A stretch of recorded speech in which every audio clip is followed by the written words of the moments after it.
Good afternoon, everybody. Welcome to our work session. It's Monday, June 13. It's 1 p.m. Cassandra Gandara, Mayor Pro Tem. Will be presiding over the meeting. If you would you please stand so we can recite the pledge?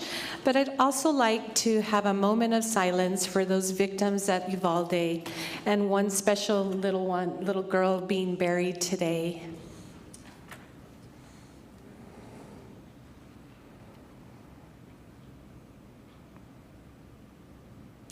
Councilor Abeta, will you help me with the pledge? I pledge allegiance to the flag of the United States of America and to the republic for which it stands, one nation, under God, indivisible, with liberty and justice for all.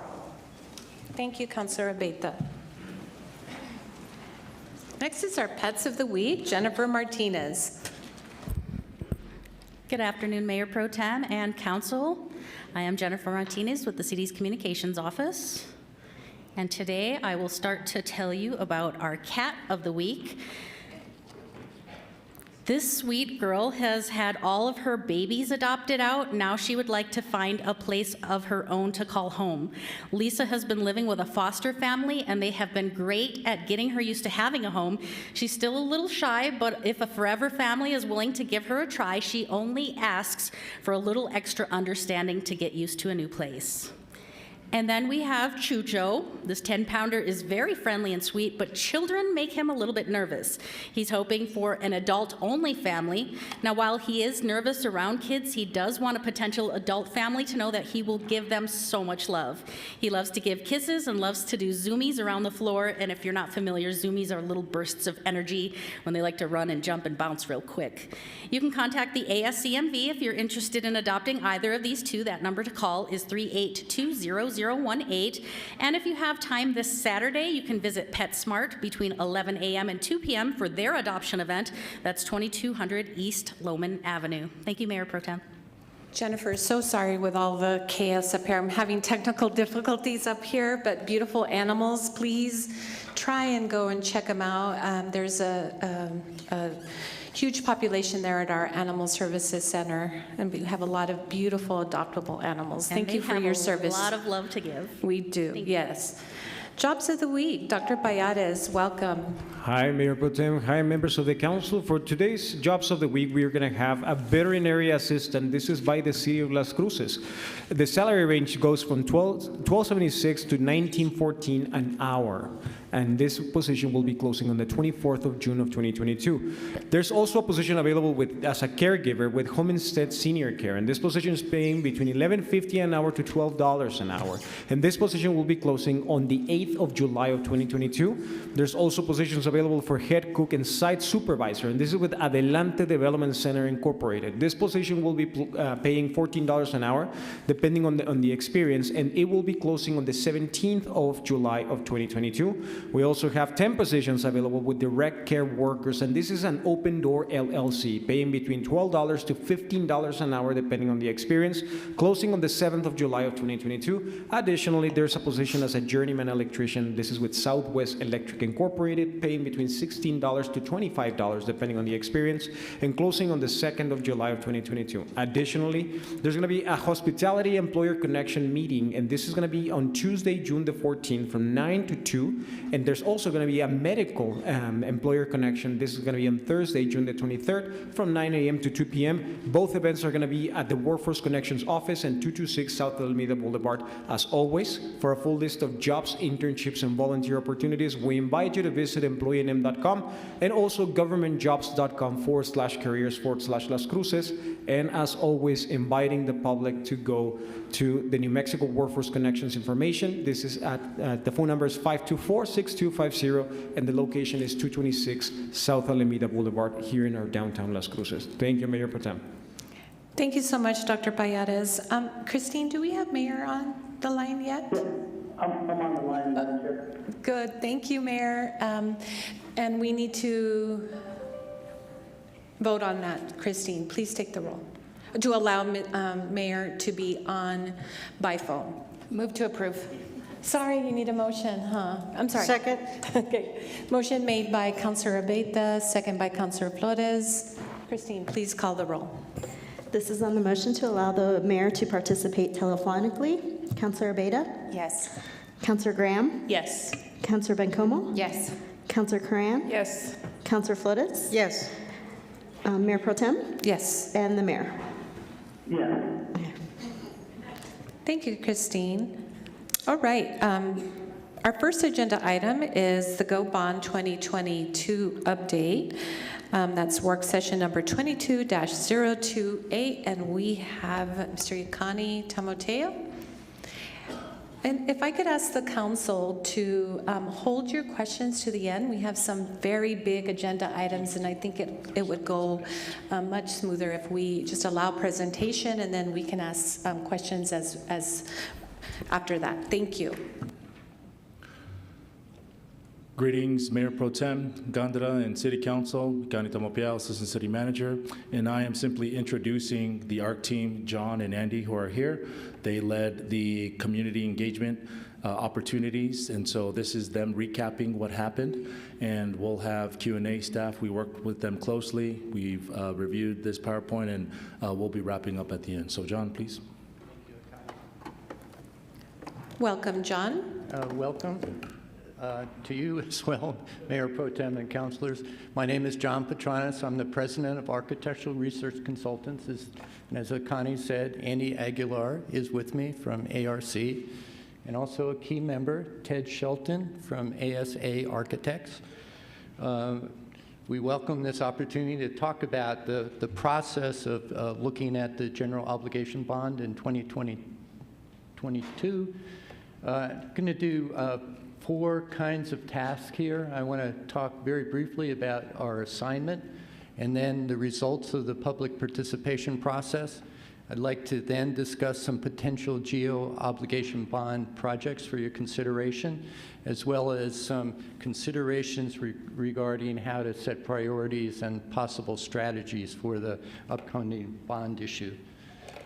We were retained by the city to facilitate the public input process of the upcoming bond issue, as well as preparing pre-conceptual cost estimates for the projects that were identified, and then assist the city in developing how to grade, rank, and prioritize these projects and formulate a bond strategy. When complete, we will prepare a draft and final report for your consideration. I think we had very excellent and passionate public input process during the last few months. We had a project website, public meetings, online survey, and emails were the primary ways in which we solicited public input. We had over 1,100 people participate in the process. The website was available to provide general information about the general obligation bonds, about the past bond issues. Most importantly, it provided a way to find out where the public meetings were and when they were. As we went through the process, we provided feedback about what we were hearing, and also a link to the online survey that I'll describe, as in addition, other kind of links about bond issues and election opportunities. There were 9 face-to-face meetings throughout the city. They were scheduled both at the noon and the 5:30 to 6 p.m. Time frame to give ample opportunity for people who work to attend. There were 2 virtual public meetings as well, hosted by the city staff. All meetings were bilingual with Spanish interpretation services provided. We presented some ideas to stimulate discussion. These were just not exhaustive and not meant to steer anybody towards a specific solution, but they were derived from Elevate Las Cruces, I'm sorry.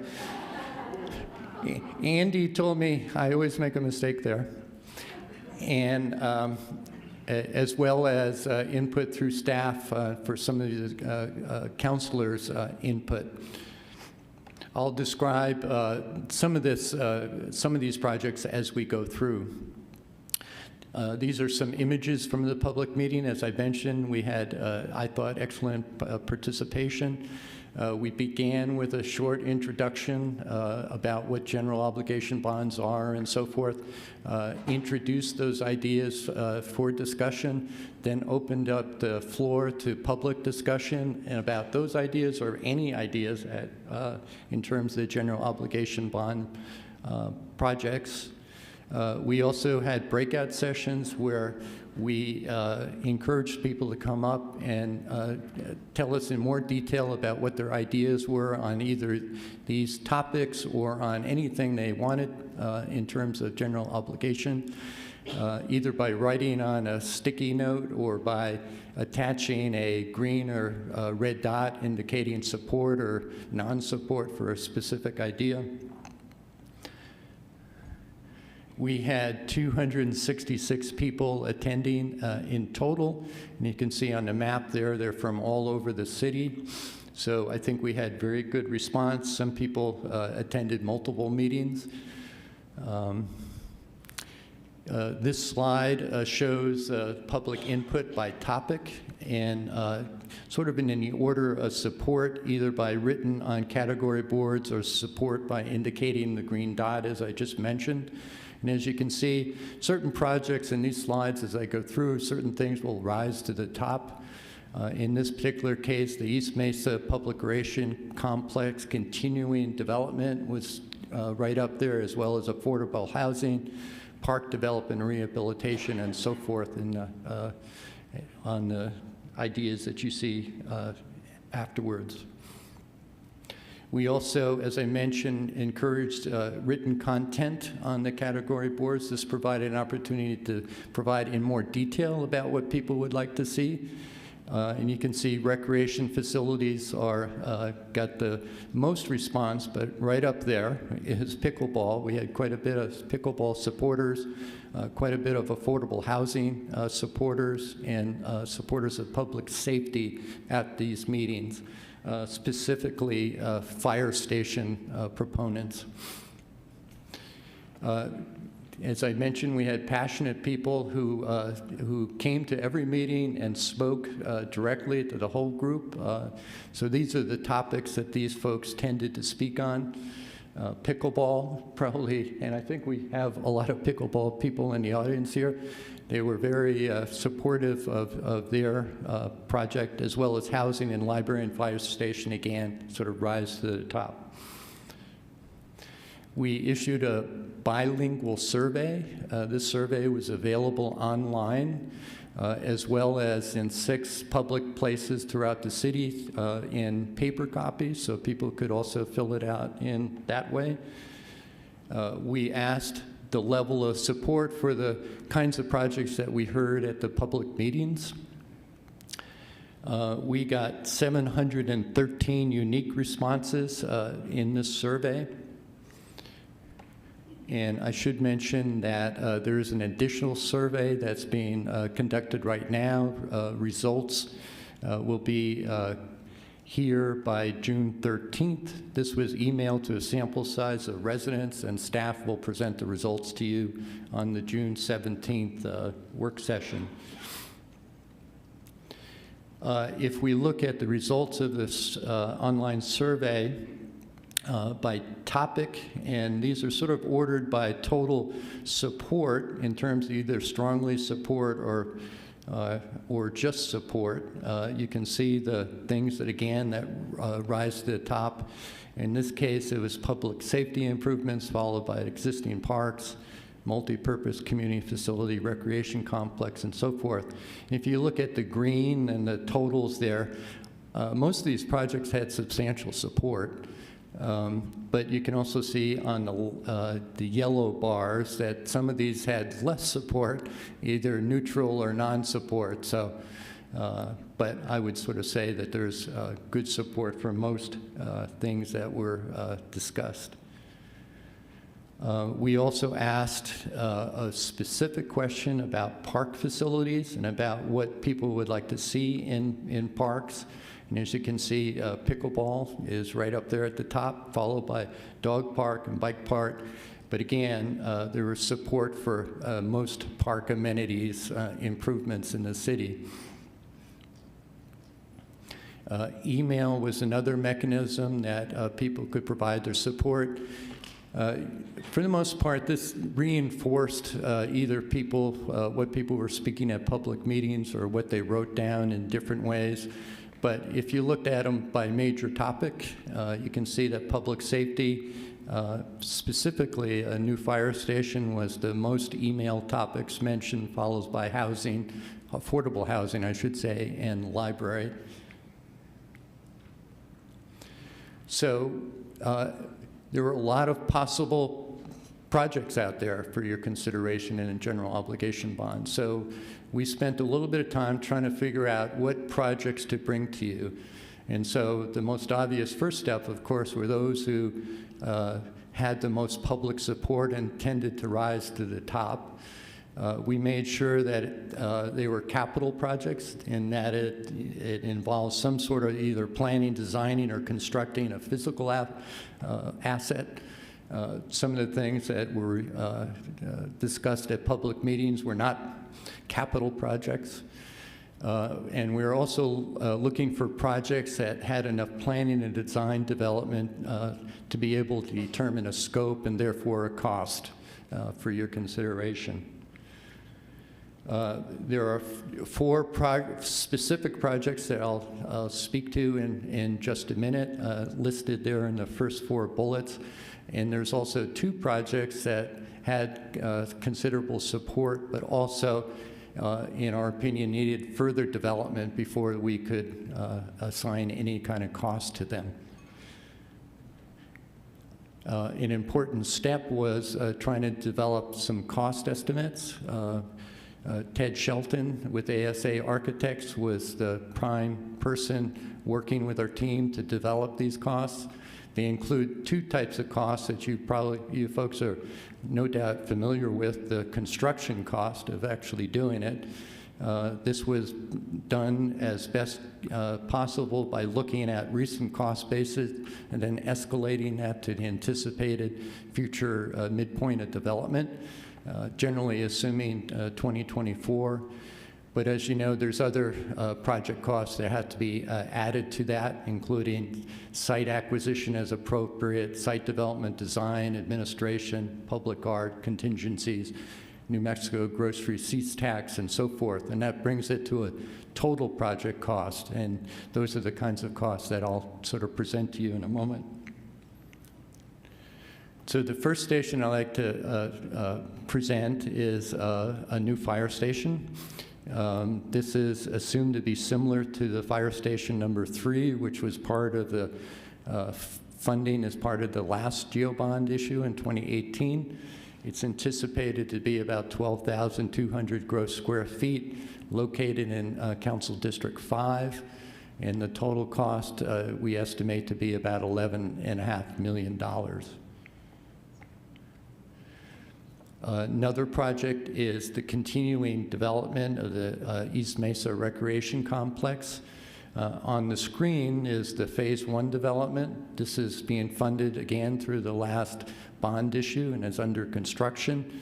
It funds 2 multi-use fields, 8 pickleball courts, 2 baseball, softball fields, a park, and maintenance yard. There is an overall master plan, however, to this park, and this is really just starts the project development. To complete the master plan as envisioned requires the kinds of projects shown on your displays, 2 more multi-use fields, baseball, softball fields, additional 8 pickleball courts, concession stands, volleyball and basketball court, the amphitheater, walking trails, completing a loop road, parking lot paving, lighting for the fields, and other general improvements. To do all of this, if it was done at one time and in the 2024 timeframe, would be $36 million, we estimate. Affordable housing had considerable public support during our public participation process.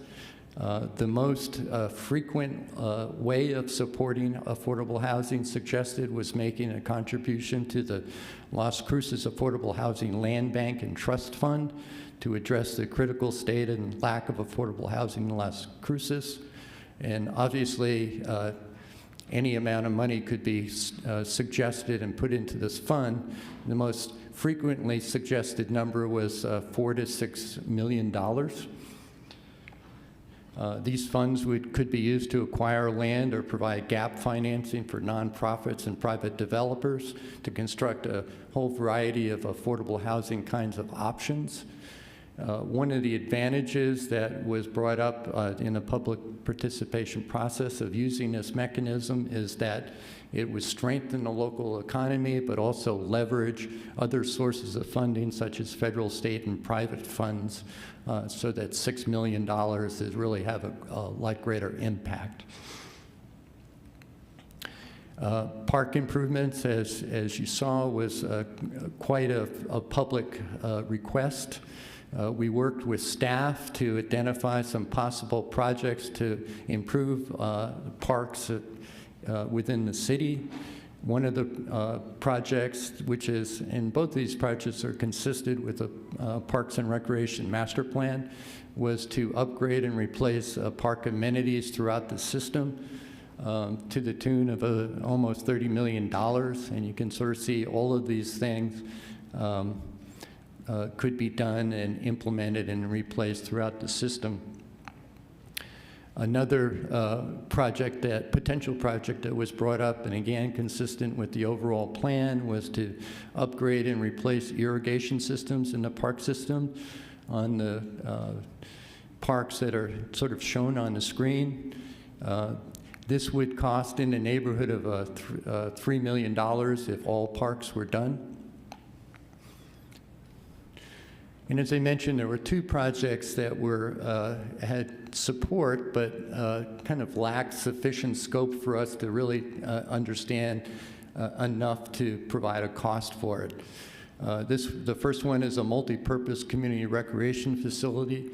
It was suggested that this could be located on the East Mesa, would need about 10 acres at least, and could include things like a branch library, senior citizens, or centers or other kinds of public facilities on the site. The council could choose to further this project by providing resources for planning, design, and land acquisition. And what that would enable is it would sort of stage this project for consideration at the next bond cycle or future bond cycles. So it would essentially provide the scope that would be necessary to complete it. In a similar manner, the library system and expansion and renovation had considerable support. The library system is now updating their master plan, which will provide the capital plan direction for the next 5 to 10 years. But in two previous master plans, a branch library was suggested as a project. The site could be included as part of the previously mentioned multi-purpose community recreation facility. And again, the council could choose to provide resources for design and land acquisition, so this project would be ready for your consideration in the next future bond cycles. So if you've been keeping track and adding this all up, it's almost $88 million in potential projects. And so how do you set priorities? All of these projects are important. All of them are supported by public input process, and all will improve the quality of life in Las Cruces. We have suggested 5 criteria that you might consider in terms of identifying priorities. One would be those projects that continue what was started from the previous bond issue might have a higher priority than others. In a similar manner, their ability to address multiple public input requests or if they're supported by a master plan or study, their ability to activate or leverage other sources of funding so that you could get more bang for your buck, the ability to fund the entire project within this GEO bond cycle, so it's an achievable project, in other words. ARC staff internally looked at how would you apply these criteria, and this table is a very simple matrix that looks at if it meets the criteria, it has a score, and it's a green, so it's a potentially a 3 score, and if it doesn't meet the criteria, maybe a 1 score, and in between a yellow score. And it provides just a very simple way of sort of looking at the projects and try to judge their impact. And we understand that you may want to add different criteria or change these criteria or score them differently, but just as an example, using this method, ARC would suggest that East Mesa Recreation Complex sort of rose to the top for 2 primary reasons. One is that it finishes a project that was started in the last bond issue. I should say continues a project that was started in the last bond issue. And it also has the ability to impact multiple kinds of public requests, not only park development and so forth, but also very specific facilities such as additional pickleball courts. And as you can see, it provides a way of ranking projects and that may suggest some things to you as counselors in terms of how some of these projects may be addressed. But the big picture, of course, is that there's more request than available money. Using the $23 million that we were told that the council sort of suggested as the budget for this, and that at the budget that does not raise any taxes. There are 2 broad strategies which the council can use to address and develop a strategy for implementing. One is that you focus your resources to accomplish fewer things, but give them more money. The other one is that you spread the money around as much as you can to impact individually projects. So this last chart just gives an illustration of that. The first one focuses all the money, in this case, for the East Mesa Recreation Complex, $23 million. The second strategy that says focus on it. In this way, you would say, well, let's also do the fire station, and that could be done completely within this GEO bond cycle, but obviously we then could not put as much money towards the East Mesa Recreation Center. Further spreading the money around, we could do the contribution to the Housing Trust Fund of $6 million, as you see, and again, we'll have to take that money out to make it balance. And the fourth one spreads the money around, primarily by providing planning money for those other projects we talked about and a contribution to the Parks and Recreation redevelopment. So that concludes my presentation. I think Connie wanted to.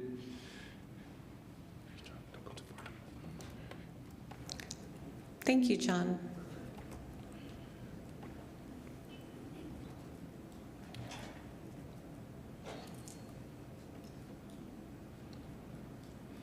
Okay, and Mayor Pro Tem Gandara and City Council, Ikani Tamupiao, Assistant City Manager for the record. These are the next steps before we get to Q&A. The next steps is today we are here at June 13th, first work session. We have another work session planned for June 27th. Additionally, we plan to come to City Council July 18th to start finalizing the direction for GO bonds, finalize ballot questions. If we need 2 more City Council meetings, we have August 1st, and then the second is actually August 15th, as 2 placeholders before our city clerk needs to submit this to the county.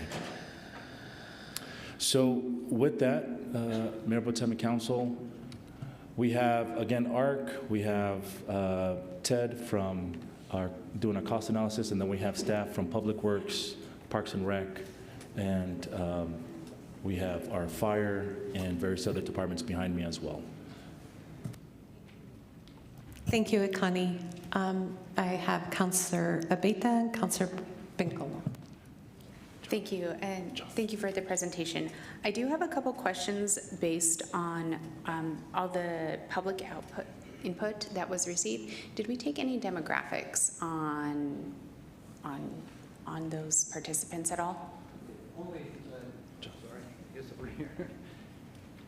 Really, the only demographics that we asked for was at the public meetings, and that was the address of where the people are. Thank you. Lived.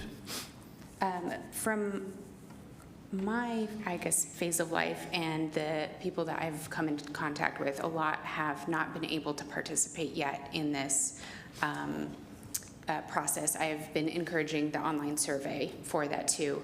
5:30 to 6, still people are picking up their kids from school, getting them ready for dinner, things like that. And so there's a lot, I would say, in that family phase of life that I know have not participated, and I'd highly suggest us, if there's any way that we can even reach out and participate maybe with the schools who have a great listserv to send the survey out. If we can do something like that and just try to capture a few more of those voices, it would be a really good opportunity, I think. And I'm always one for finishing up projects. So things like our East Mesa that we already have a design and plan for, I think is something very beneficial to look at. And I know that we have a heavy need for the fire station. And thank you, Mayor, for that. Thank you, Councillor Abeta. Councillor Bencomo. Thank you. Thank you so much for the presentation and for all the work that you've put into this since January. And thank you for your question on demographics. I had a similar question just in terms of your organization's lens on equity, and I'm curious how you factor in matters of equity in terms of where, even just location, like where are we putting an investment? Is it majorly in districts 5 and 6? Right, so not only that, is it impacting low to moderate income populations, those kinds of things? Is that something that you look at in your analysis? In general, you know, one of the things that we looked at initially was how many people a project would benefit. And when we came down to looking at the sort of the short list, it was like everybody. So, you know, that criteria sort of fell off, at least from my, you know, initial look. We could certainly add criteria, as you mentioned. I'm not really quite sure at this point how we would assess impact on a particular demographic, but we could make a guess at it. Yeah, I mean, I think definitely, particularly maybe that's something for the city manager's office, but certainly before this comes to a final vote, I would like to see sort of the equity analysis of investing in what communities get invested in. And I just feel like that's an important conversation for us to have. And this question of demographics, you know, I do think it's critical that we understand who gets to participate, who has access to these conversations. The folks that aren't participating, it doesn't mean they don't care, it just means they don't have access. And so how are we making sure that even though their voice was not represented in the surveys or in the public input meetings, that their interests and their needs are being still considered? That's what I'll say about that. I'm curious if you can, I think it was page 29, you said a number regarding parks, total cost on parks, and it was 3 million or something, and I was like, oh, you went by that really fast. That seemed like very low. So can you go back to that slide and talk about that? I think it was 29. I noted it too late. This one? One more, yes, this one. Mm-hmm. Oh, irrigation systems, I see, that's why. Okay. I'm curious to hear from Parks and Rec if this is like what kind of a need? I hadn't heard this before regarding irrigation systems. If you can speak about this. Yes, and I would ask if there's a staff member from Parks that can speak.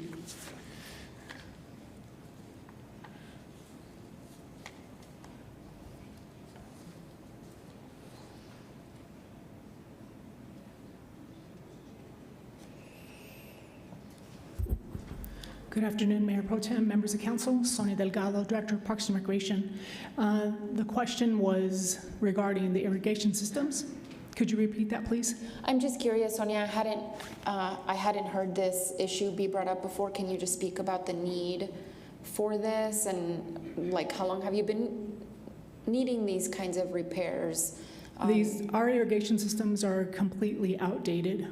They have been piecemealed for quite some time, and we need to have a complete replacement on them. And so we listed the facilities that are in the most need, and we're hoping that we can figure out how to make this happen. Okay, thank you, Sonia. I really appreciate that. Let me see if I have any more perks question before you go back up the stairs. I don't think I do, Sonia. Thank you. The fires, when you say public safety, that's a really broad term. Do you mean specifically a fire station, or were there other public safety needs? When we started, it was a broad term, but as the public told us about specific things, it really focused down on the fire station. Okay. Chief, maybe this is a question for you. I saw the proposed cost for the new fire station to be around 11 million. I'm curious if you can talk, that's double the station in District 4? Is it bigger? What can you talk about the doubling of costs from the recent fire station we just did with Gobant? Oh, I'm sorry. I just assumed that those questions are going to go to them, but you can answer that as well. My apologies. Mayor Pro Tem, Councilor Bencomo. Yes, I would defer to our consultants as they did the cost projections moving forward through the next couple of years. Thank you. Do you want to hear the detail about the cost projections? Is that? Yeah, I'm just curious okay. because we just had a very successful Gobant project. I'm going to bring Ted up. He's probably okay. Anticipated that. That'd be great. And I say that because we just had a very successful Gobant project in Fire Station 3, and I think that was about 6.5 million, right? And so I'm just curious about nearly the doubling of the cost of this new one. My name's Ted Shelton with ASA Architects, and I'm a local architect with some knowledge of the cost sort of conditions in our area. The fire station that was recently built, you might be thinking of construction cost versus project cost, but it was about $4.5 million. Is that right? Construction cost. Is that right, Jason? Mayor Pro Tem, yes, I'm going to let Fire Chief Jason Smith have Tony Trevino talk to the actual construction cost, but total project cost was around $6.5 million. Yeah, but we're in a volatile, increasing construction cost environment that's pretty unpredictable. Fuel costs are adding to the cost of everything. And that project was bid in 2020, so that's a very good number to start with, but what we did was we projected that cost to current times, this is 2 years later, and then we also adjusted it into the future to the time that we think this project would be bid if it were funded. We also added about a 14% sort of volatility increase because of what has happened with costs in the last several months. If you looked at the cost of lumber or almost any building materials, there's sort of an inexplicable increase that has happened. So all of that gets compounded when we add the development cost to the raw construction cost. So it's surprising that it's that much higher than one that was just built 2 years ago, but it's not quite double. But it is considerably higher. and we just don't think it would be responsible for us to go in assuming that we could build a fire station in a year and a half or 2 years for the same amount of money that we did 2 years ago. That's a helpful analysis. Thank you. I appreciate it. You bet. Just a couple last questions. Can you show, I'm just really curious about, can you show us the question on the support, not support survey specific to affordable housing? I'm just curious, perhaps not surprised, but I know that there was a high public input regarding affordable housing, and the survey showed was sort of on the bottom of that support list. Still a lot of support, but Yeah, on the survey, the question was the kind of the last one on this page, and it basically says affordable housing initiatives strongly support, neutral, or do not support. okay, thank you. I admittedly have not done the survey yet, but I will. And then just my last question is really around, can you do the spread, that final sheet you had around focus, spread, the options? That one? No, more towards the end, where you had the... Oh, the survey. No, the how we should potentially spend the money. Got it. Okay. I'm sorry. Oop. One more. Oh, yeah, there we go. Nope, that one. Oh, no, it's this one, I think. Yes, that one. There we go.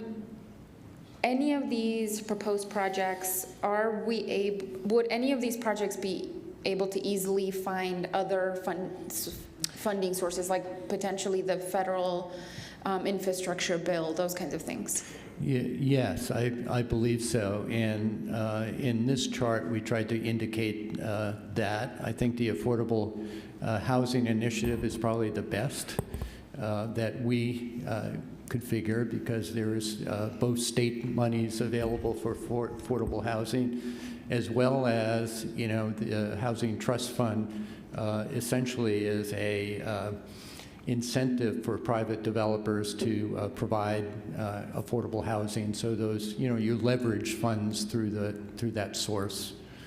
I think there's some opportunity for all of these projects, however, to get some additional financing, either through the state. For instance, the state supports library investments. We know that you have put additional money into some projects, including East Mesa Recreation Complex, just from general funds. So there's some opportunity for leveraging, I think, all of these capital projects in some manner or other. Okay, thank you. And I just want to note that our Affordable Housing Trust does not have a dedicating funding source to it. So it's sort of at the will of the council. Correct. Mm-hmm. Okay, thank you. Those are all my questions. Thank you, Councilor Bencomo. Any other councilors? I have a couple of questions. Can you,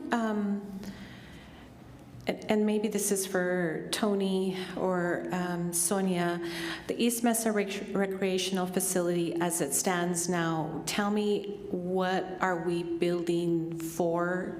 Remind me of the various ball fields, softball fields, soccer fields, those kinds of things, and why wouldn't we have additional soccer fields? Good afternoon, Mayor Pro Tem Gandara and City Council. This is Tony Trevino with Public Works, for the record. If you recall, part of the first GeoBond phase, we had a master plan. We took a step back to do a master plan for the entire park. Part of that master plan included what was noted on the first GeoBond ballot, which was pickleball courts. It had 8 pickleball courts, a baseball complex, multi-use fields, 2 multi-use fields, a 10-acre park, and that was all done within that first phase. However, what was added as part of the master plan was a full build-out of the complex, which has added another soccer multi-use field, the addition of the complex and the baseball, softball field, and several amenities around the traditional park. So the items that were listed as part of the original GeoBond question were done within that first phase. They were the priority as part of that master plan. I'm sorry, Tony, remind me again the number of soccer fields? I'm sorry, I'm trying to look here and there and I'm getting confused. All that was, it was said multi-use fields is what was called out in the ballot. So Okay. multi-use fields, so it was plural. Okay, So there was, the only thing that had an exact number was the pickleball courts of 8. Yes, yes. Okay, and so in the other column that we're looking at on slide 24, the funding needed for future additional, that 2 multi-use fields could conceivably be used as soccer fields. I don't know. Flag football and other kinds of sports like that. Mayor Pro Tem Gondar, that's exactly why they're called multi-use fields and not soccer field or football field or lacrosse field, isn't that? So they're multifaceted. Multifaceted, okay.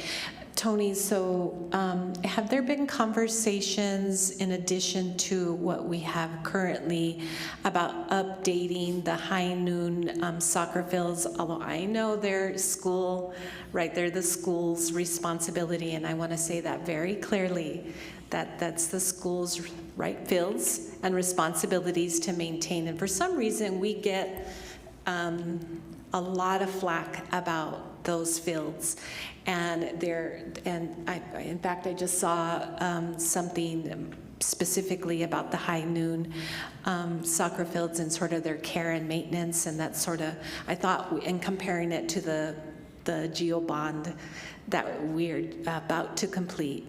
Can you talk to me about what would be the likelihood of working with the schools to improve those soccer fields with this particular GEO bond cycle, this next cycle? Is that something that you would consider? Can we do that? And Mayor Pro Tem Gondar, I have my opinions. However, I'm going to pass the baton on to Director of Parks and Rec. well, I'd love to hear your opinion, Tony. To me, based on kind of what the issue is, capital infrastructure, to go there, we don't own the property, to go and build these kind of improvements on a property we don't own, that is going to be the conflict right there. Okay. So. Okay. But, all right. Is that good enough? I can add more. We can add more. Make me sound smart.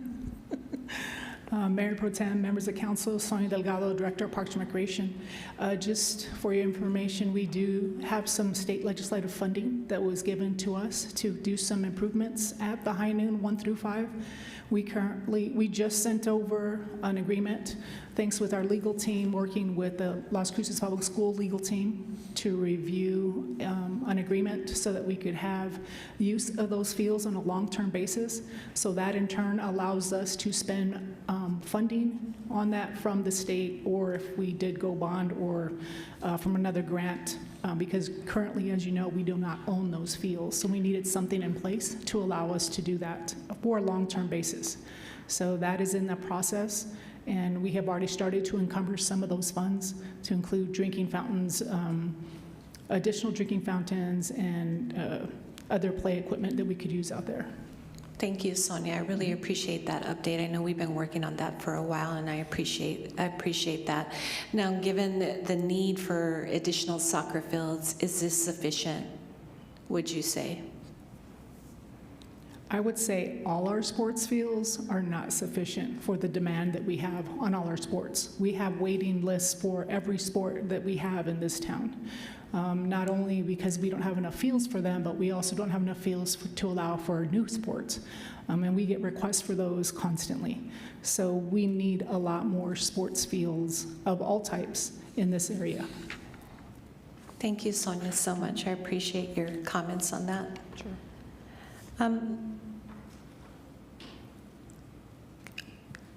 So the affordable housing component, just to piggyback on Councilor Bencomo's statements, I know that there's some folks that are concerned about this housing trust fund, and it's sort of a piece of, a larger puzzle, and I'm wondering if folks have very specific, Natalie and company have specific, I know they do, I just want her to have an opportunity to speak to what might that trust fund be used, because we have about 7 or 11 projects in the queue, and I think it's important that the general public are aware that it's just not gonna sit in this fund for months and months. We have an obligation to use use it within the time frame that we have said we want to use it.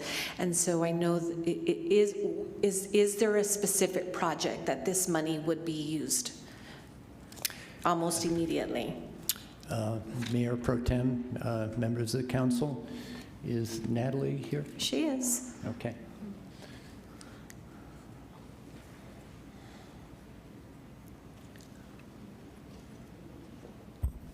Good afternoon, Mayor Pro Tem Gandara, Natalie Green for the record.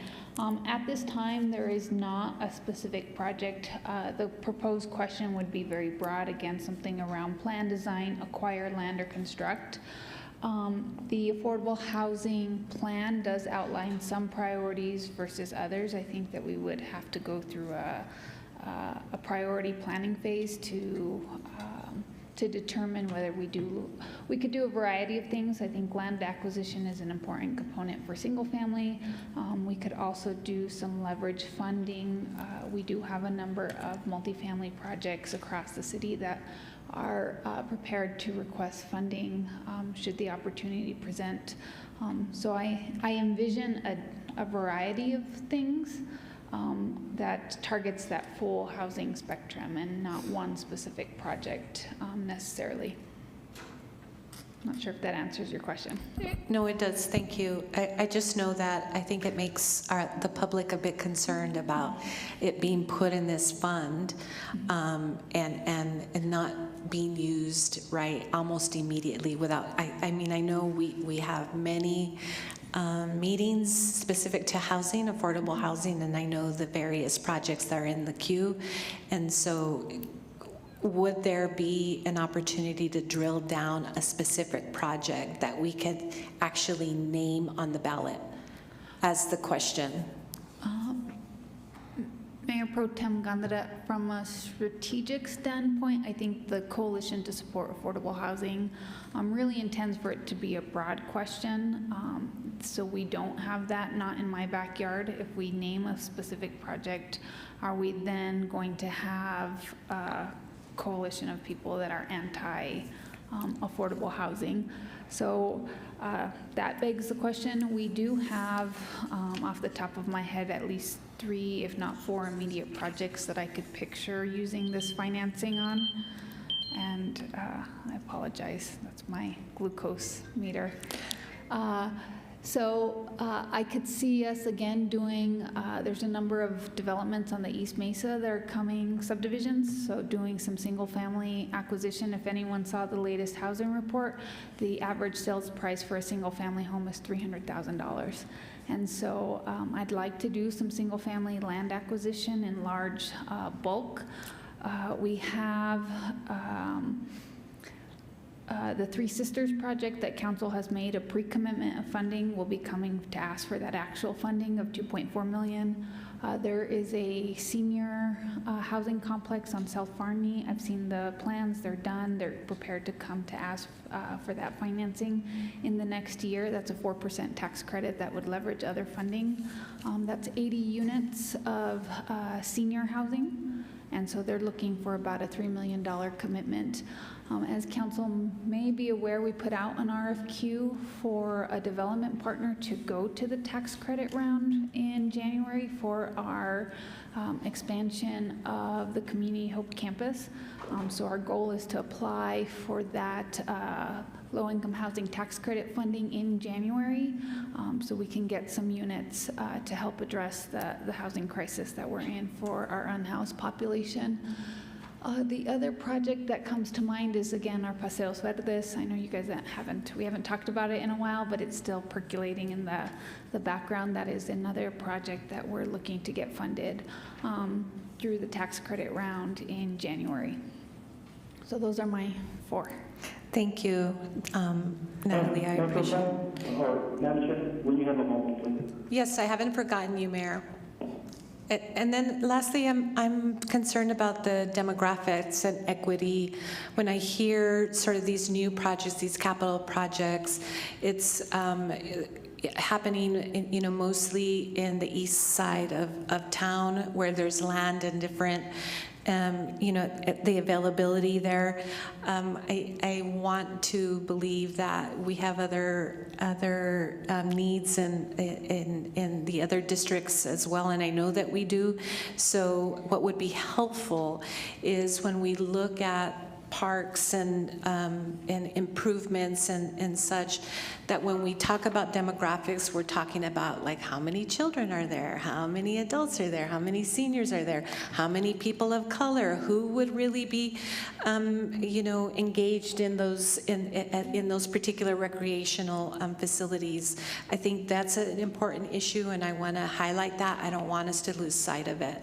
And so, thank you, Natalie and John. Councillor Flores. Thank you, Madam Chair. I'm sorry. Mayor, he asked first. Thanks, Madam Chair. So I wanted to ask Natalie a couple questions on the housing bond. So Natalie, when you said you were thinking of doing RFPs or RFQs, were you wanting to, in the past when we've worked with some of our partners in affordable housing, we've come up with 10%, 15% match or whatever. If we go that route, that would basically expand. If we were to do, let's just use the spread number 3. If we were to use that, I think $6 million or so that was set aside as a 10% match, imagine all the different, that means we probably get another $60 million in projects. So can we use this money for that 10%, or do we have to use it for the whole project? I guess is my question. Mr. Mayor, Mayor Pro Tem Gandara, I believe the money could be used to leverage those low-income housing tax credit applications, so you would not be required to fund the entire development. The Albuquerque, the city of Albuquerque has they call theirs the Workforce Housing Trust Fund, and they use theirs similar to how I would imagine we would use ours to leverage that additional funding. And so, for example, our current project, it's almost a 6-to-1 leverage. So for every $1 of city investment, we're leveraging $6 in private development. Thank you, Natalie. So, Madam Chair, I think that is obviously something to really strongly consider, because, and this would also go to what you're saying, there's land all over, so we could, whether it's in the District 5 or District 6, we can also look at different infill that's also within Districts 1 through 4. But more importantly, I think it allows us to leverage that money. So what I'm trying to say is that $6 million is like getting $36 million. So I really think we need to strongly consider that for one thing. Second is I was trying to listen, but I couldn't quite catch this. I know that when we were doing the first GEO bond, there were some things left out, and one of them was whether it's the pickleball courts or whatever on the East Mesa complex. Was this money going to be? Well, I guess that's up to the council. We could direct it to use for pickleball. There's no question right now. We can develop the question that money be used for the things that we didn't quite finish from the first GEO bond. And one of the things that we had committed, and you were kind of on that path, Madam Chair, was the soccer field. And I also think we also let the pickleball community know that, hey, you know what, when we have some money, we can finish that other part. So I think we need to, and then also don't forget the skate park too. So I think those are some commitments that I think were made, unbeknownst to us going into the second GEO bond. But I think that in my druthers would be that spread 3, where we have money for the fire department in District 5, because that's there. In order for us to keep that ISO rating at number 1, we have to continue to have top fire services in all districts, and then that also gives money for the housing, and then also for the East Mesa complex. Yeah, those are my comments, Madam Chair. Thank you, Mayor. Councillor Flores, Councillor Bencomo. I have a question for Ms. Green. Thank you, Mayor Pro Tem. So my question is this, or maybe a string of questions. Has the city looked into doing any kind of land leases from the state or from BLM insofar as, because we have BLM land scattered throughout the entire city, as well as state land. So just wondering whether you or your group of housing people in economic development have looked into that. And because I think we're all concerned about providing housing for everybody. And everybody includes those who fall right in the middle of making good money as far as I'm concerned, but then good money for me, isn't what it used to be. Because there are people here who could afford, I've met people throughout the Go Bond meetings that are earning enough to buy a house that costs $150,000. But we don't have houses that are $150,000. And my experience with the city being on the Housing Policy Review Committee is that it looks at providing housing for people who, it's not really called obtainable or attainable housing, it's called affordable housing. So I'm just wondering, Ms. Green, have you or your group of people who work with you looked into the possibility or the probability or the actual ability of having housing for people who are earning more than what, quote, affordable housing, unquote, HUD standards provide? Mr. Mayor, Mayor Pro Tem Gandara, Councilor Flores, we have not looked into the state land leases. Any funding that is deposited into the trust fund, assuming it's not federal funding, can go up to 120% of area median income. So for a family of 4, that's about $65,000. If it's federally funded through our housing and urban development funding, that is capped at 80% of area median income. So for a family of 4, it's about $45,000. Don't hold me to it. I'll look it up shortly. Ms. Green, my question was specifically, has your group of people, because it's not a department, it's a department within economic development, but you're apparently in charge of housing or something like that.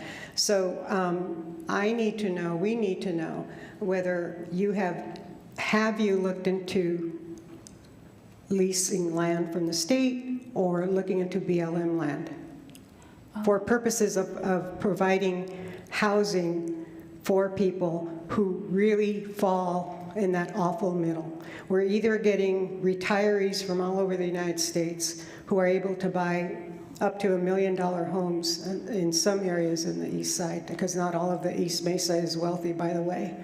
But then we have people who really can't afford anything. So it looks to me that you've been focusing a lot on housing for people who otherwise wouldn't be able to buy housing no matter what, except for the work that you do. So my question is that. I think the answer is no. You haven't done that. Thank you. Correct. Thank you, Madam Chair. Thank you, Councilor Flores. Councilor Bencomo. Thank you, Mayor. I don't have a question for you, Natalie. Thank you. I was just going to point out that this, idea of having affordable housing bonds isn't this new idea out of nowhere, risky. Albuquerque has used this tool very effectively, in fact, and very successfully. I mean, when it goes to the voters approve it, and I have right in front of me, actually, that in 2021, their affordable housing go bond, which was very much this language around the actual question was plan, design, acquire land, and construct affordable housing as provided in the code. 79,000 versus 32,000 people approved it. And so, and actually there was a great article that came out after the November election last year that across the country, ballot measures, things like this, that have affordable housing attached to them tend to be very successful. So the data is on the side of that project. I did want to ask, though, if given that this is really an election-related matter, if the city clerk's office had been part of the process, or at what point is the city clerk's office part of the process?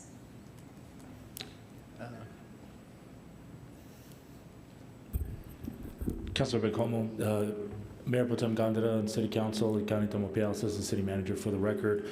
We have been talking with our City Clerk, Christine, to ensure that we hit our deadlines.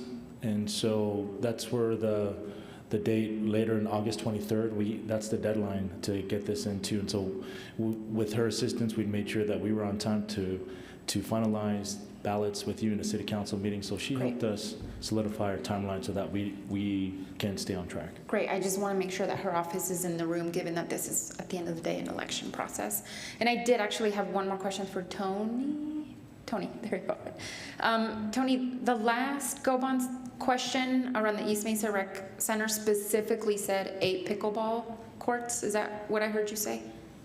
Mayor Pro Tem Gandara, Councilor Bencomo, you're exactly right. That is the only sport that had a specific number called out. And those have been funded technically already? Those are under construction as we speak. They're 8 pickleballs are under construction as we speak. Okay, thank you very much. Thank you, Councilor Bencomo. I just have a final question about library expansion. Did folks speak to library expansion specific to the Brannigan Library, or to design and build a library on the East Mesa? Mayor Pro Tem, members of the council, I think there was multiple responses. I think there was a general support of library renovation and expansion.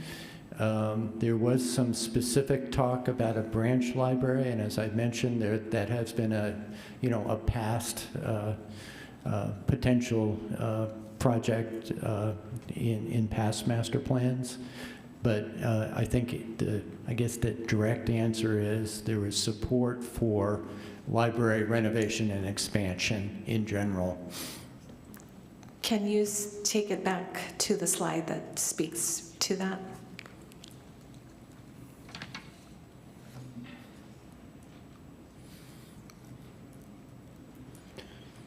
No. The one that shows the percentage of people that actually had that as a... There will be a variety of slides that do that, so let me... I know we have you going from multiple slides. Please start. No worries. It's fine. Here's one in terms of public meetings. It shows the library expansion in terms of people who wrote things on the category boards and expressed support. Here's another one in terms of specific requests, and in this case, your memory is correct because this one does mention branch library in specific. Where does it show in this one? This one does. It's the third one. Third library. Yeah, there we go. And I think, and as I mentioned, my first response is more general to that one. Both things are mentioned. When we get to the survey, library system renovation, as you can see, there's quite a few people supporting that project. Yeah. And I think that would be the last. Oh, here's one in terms of email topics as well. So, John, have you been able? Did I see that, or we weren't very clear in terms of what that would look like and a dollar amount? No, because again, it takes quite a bit of a study to identify specifically what a branch library would be. It would require knowing where it's going to be located, what kind of services it would provide, and so forth. So that was, in fact, my firm actually worked on the master plan in 2000. Yeah. And we did provide a number then, but that was 20 years ago. So. Sure. I'm not talking about expanding a branch library. I'm talking about the renovation of the current library. No, I do not have any specific information about that. I appreciate that. I'm a firm believer that we should expand that, renovate that library. It's in dire need. I think the library is home to, lots of people that seek different kinds of services. The work that they're doing in there is amazing, from teaching people simply how to turn on a computer, understand, the basics of computer technology, to an iPad, to just the phenomenal services that they're offering around reading literacy, music, those kinds of things. So I really think we need to consider that, and I'd like to see a dollar amount, if that's possible, in the next meeting. If it makes it that far, I'm not sure, but I really am a big supporter of renovating that library. I think it's time, and I'd like to see a dollar amount at the next meeting, if we could. We will try very hard. Thank you, John. Thank you. Okay, is there any public comment specific to this? If so, could you raise your hand? It's a lot of you, huh? Okay, so I'm going to start on my left, and I'm going to give you, keep your hands up and let me see what that looks like.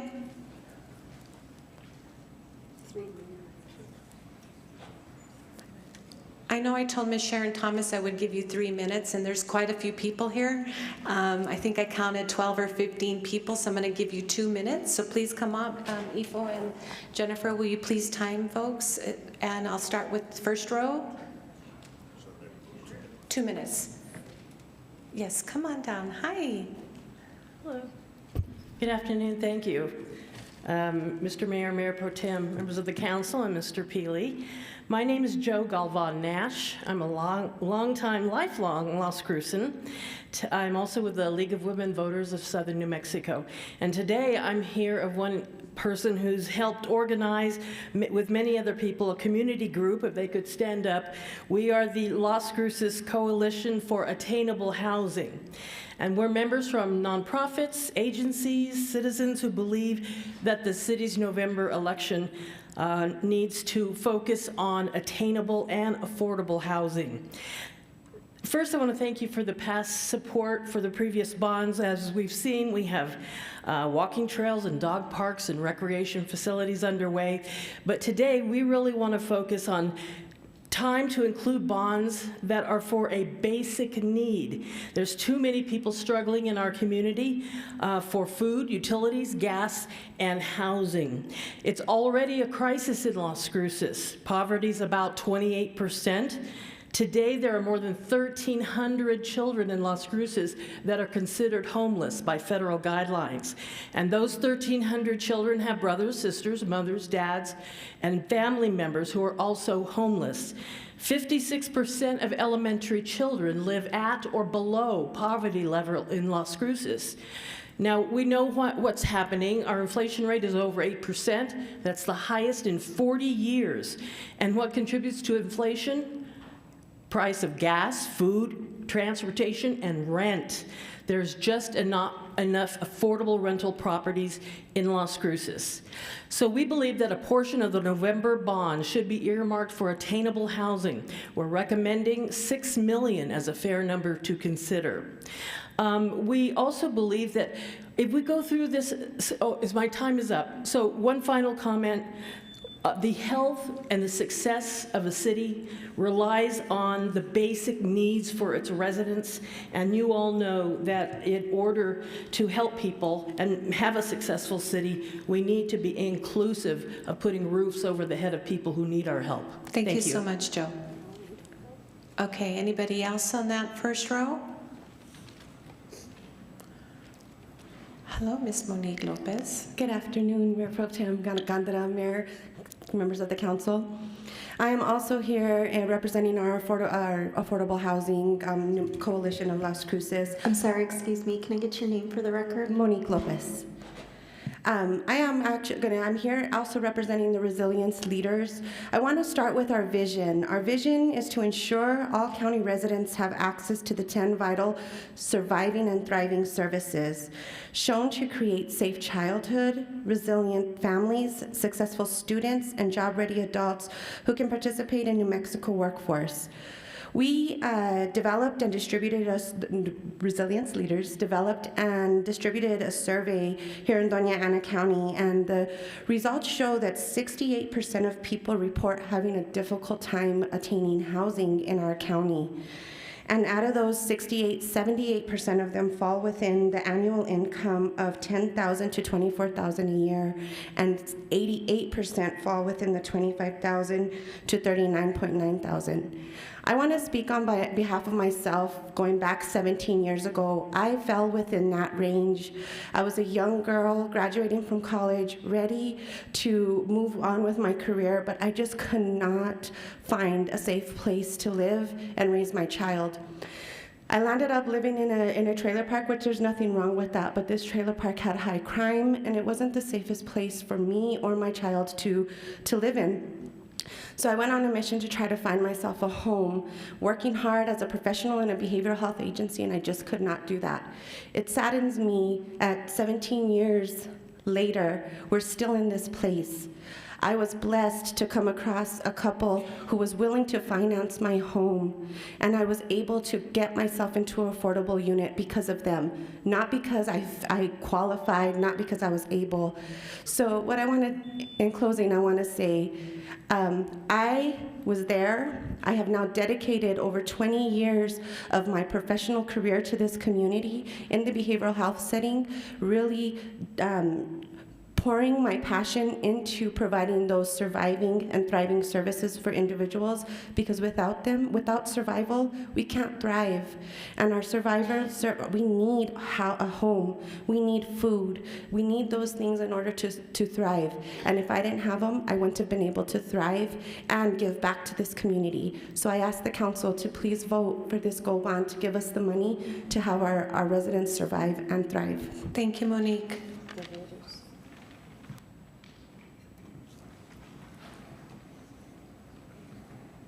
Hello? Hi. Please state your name. My name is Daniel Sanchez. I'm a community organizer with Anima Cafe. I'm here not as a community organizer. I'm here as a father and a Las Crucean. I was born and raised here. I have 3 kids. Prior to the pandemic, I worked here for the city. I was making $15.50 an hour. This is around the time where we were having a conversation where minimum wage should be $15 an hour. And I can tell you, as a single father, it was hard. And there wasn't anyone to turn to. There wasn't any programs that I knew of, because I made enough. Oops. So my life changed when I was given an opportunity. And what I'm asking is for you, City Council, Mayor Pro Tem, City Manager, to give people opportunity. This isn't even the opportunity. This is an opportunity for opportunity. So that's all I have to say, and I really hope you guys take what I say into consideration. Thank you so much. Next.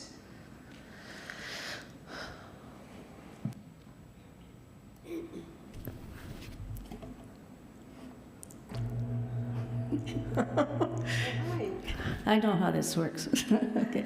Good afternoon. My name is Sharon Thomas. I'm also part of this coalition. And many of you know I'm a retired English professor, so I'm always looking at the language. So I want to clear up a little confusion about attainable and affordable. So attainable occurs in your latest comprehensive plan, and it's described in this way. Housing attainability refers to the ability of residents to afford mortgage or rent with enough money left over for other living and discretionary expenses. So we're talking about both subsidized housing and housing for that big missing middle that Councilor Flores talked about.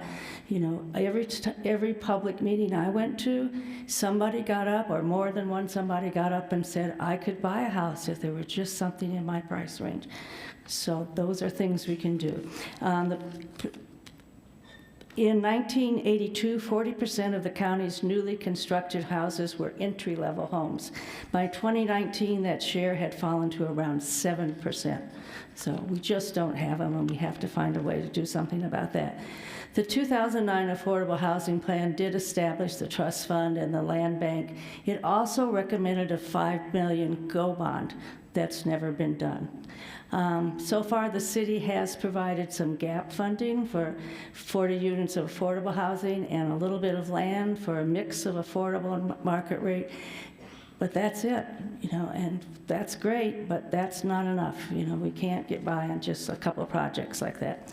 So according to your comprehensive plan, a prosperous community has a range of housing types and prices to ensure that all residents can afford living arrangements. This is only possible if we actually make use of our land bank and our trust fund. The bond funds can be used as a local match, as we talked about, maybe $6 for every $1, acquire land. So just want to end by saying this is in the New Mexico Constitution and the New Mexico Affordable Housing. You have a plan, there's a whole process laid out, and the council gets the last approval of the projects. Thank you, Ms. Thomas. Welcome, Representative Ferrari. Thank you, Mayor Pro Tem Gandara. Hello, City Councilwomen. I've been looking forward to saying that. As a state representative from House District 37, I've been, for the past 6 years, on the Health and Human Services Committee. And I just attended a national state chairs meeting in Denver. And one of the important issues we talked about was opening doors to housing security. So I thought it was really important to be here today. Because when we build affordable housing, we enhance the public health of our community, and the physical and mental well-being of adults and children are enhanced through safe, secure, and stable shelter. And it's important for children to be able to be sure and have that stability in their life. As we know, and I'm sure most of you are working hard to prevent adverse childhood experiences of our children, not only through education, but also housing, and food and hunger security is important for that. But adults who are homeless or housing insecure are less likely to have goal-oriented thinking and are more likely to experience psychological distress, substance use, and intimate power violence and symptoms of trauma. And this also affects our children. So children learn more when stable housing allows for school attendance continuity, and children who are homeless or housing insecure exhibit more antisocial behavior, less pro-social behavior, more sleep problems, and difficulty advancing in school. And children are more likely to meet developmental milestones when raised in stable and healthy housing in which they are not exposed to lead, mold, vermin, and other threats that sometimes, you know, the housing that's available and not supported by us as a community often presents. So I ask you to please support this. I appreciate the leveraging we can do at the federal level, but there's also things at the state level that we can for services that support the housing that you would afford with this GEO bond. Thank you, Representative Ferrari. Thank you. Anybody else on this second row? Third row? Third row? Fourth row?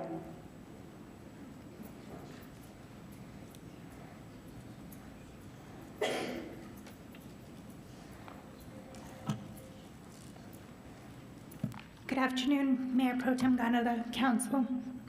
My name is Erin Boyd. I'm with Mesilla Valley Community of Hope. I am the Housing Programs Manager, and I'm also a social worker with them. Thank you today for the presentation. You know, it suggested between 4 to 6 million towards affordable housing, but I'm here to really urge consideration for a full funding of the 6 million towards affordable housing in order to really address the lack of affordable units in our community. This not only affects those individuals that are unsheltered, but it affects single income families, disabled individuals on a fixed income like Social Security, as well as numerous other individuals trying to sustain housing in our community. We have landlords in our community right now that are charging $600 for an efficiency unit. So how can an individual that's on a limited income like Social Security of $841 in Social Security benefits afford to sustain without affordable housing options? That's not sustainable for somebody to continue to live every day. Those same landlords are also requiring individuals to prove 3 times the rent amount in income. That's not sustainable. Natalie Green also addressed affordable housing projects that could begin to address the housing crisis on multiple levels, from single-family housing, senior housing, and those for unsheltered. However, she also addressed that the cost for those projects could exceed that between $4 and $6 million. So again, I ask you to please really consider funding and allocating the $6 million towards affordable housing. Thank you. Thank you so much. Anybody else on that row? 4th row. 5th?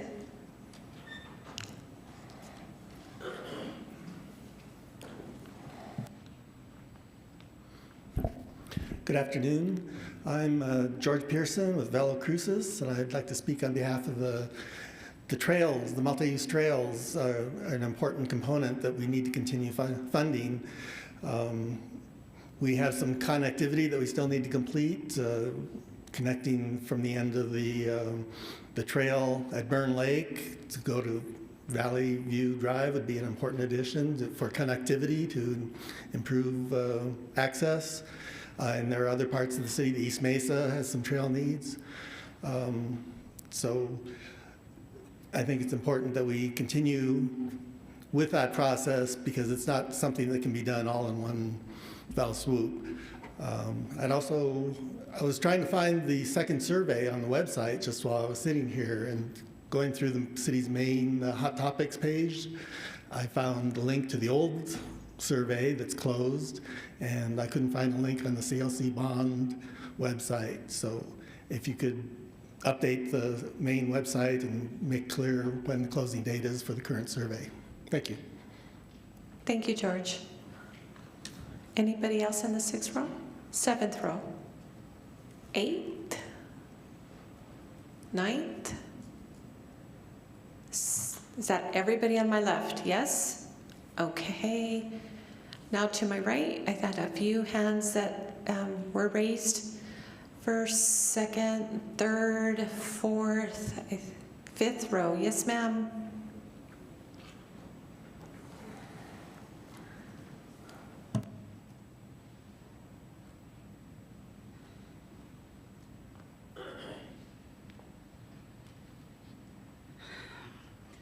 Good afternoon, councilwomen. You can put the mic down and then please state your name for the record. Yeah. My name is Becky Dominguez. I'm the president of the Pickleball Association in Las Cruces.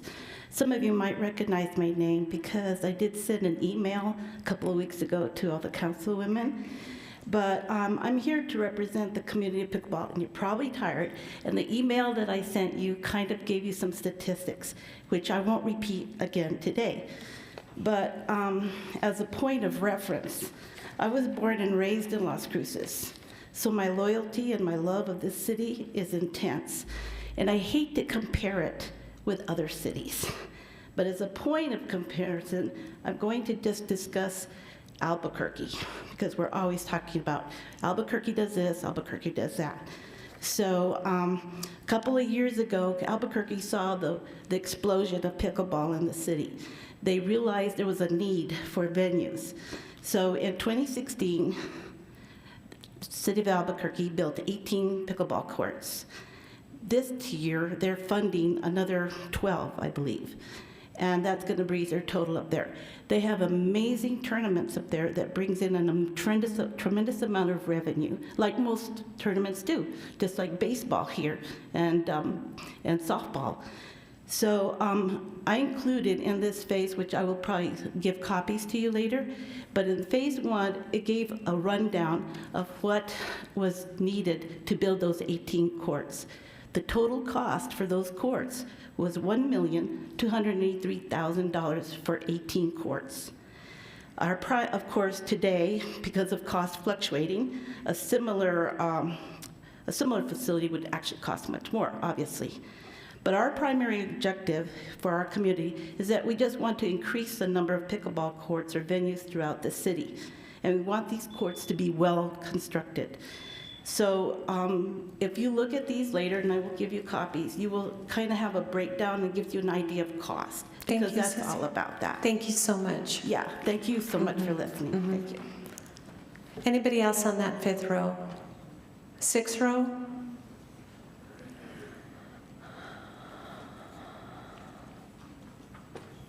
Thank you, council people, and all the people that worked so hard in putting this information together. I think they did a wonderful. My name is Kathy Rittenberry. I'm a resident of Las Cruces, a proud resident. I think they did a great job of picking times throughout the day and the evening to make sure everybody got an opportunity to voice their input. I think the city has asked us to be responsible citizens and speak up for the things that we feel are important. We showed up for the pickleball because we started this 2 years ago, and the mission was about kids. Bringing this game, because it's the fastest growing game in the United States, not New Mexico, the entire United States. We can participate in that, and that's what our club decided to do, is bring it to kids. We just finished up with a camp free. Everybody throughout the city was invited. We delivered flyers to every single elementary in Las Cruces, every single junior high or middle school in Las Cruces, to show them that this camp was available to them. We had volunteers there, we had food, refreshments for them. We are trying to give back. Yes, we started as old people. You know, I worked until I was 70 years old. And now I'm at the point that I can give back. I chose Las Cruces because it's a wonderful place to live, and we really do want to give back to the community. We have opportunities that we can have tournaments. The coach at the university is going to hold a tournament because he realized that the Aaron Gifford tournament that we had this fall or spring raised a lot of money that we could give back to the homeless, housing veterans, homeless veterans. So we're here asking for your help so that we can give back to the community, not just one segment, but the entire community. I would say the only thing on that distribution of money is the third one does not represent the amount of people that showed up to express their opinion. So that's the least amount of money that goes to East Mesa. So I would strongly recommend that you look at that carefully to make sure that the parks. Thank you, Kathy. Thank you. Thank you. Okay, anybody else in 6th row? 7th row?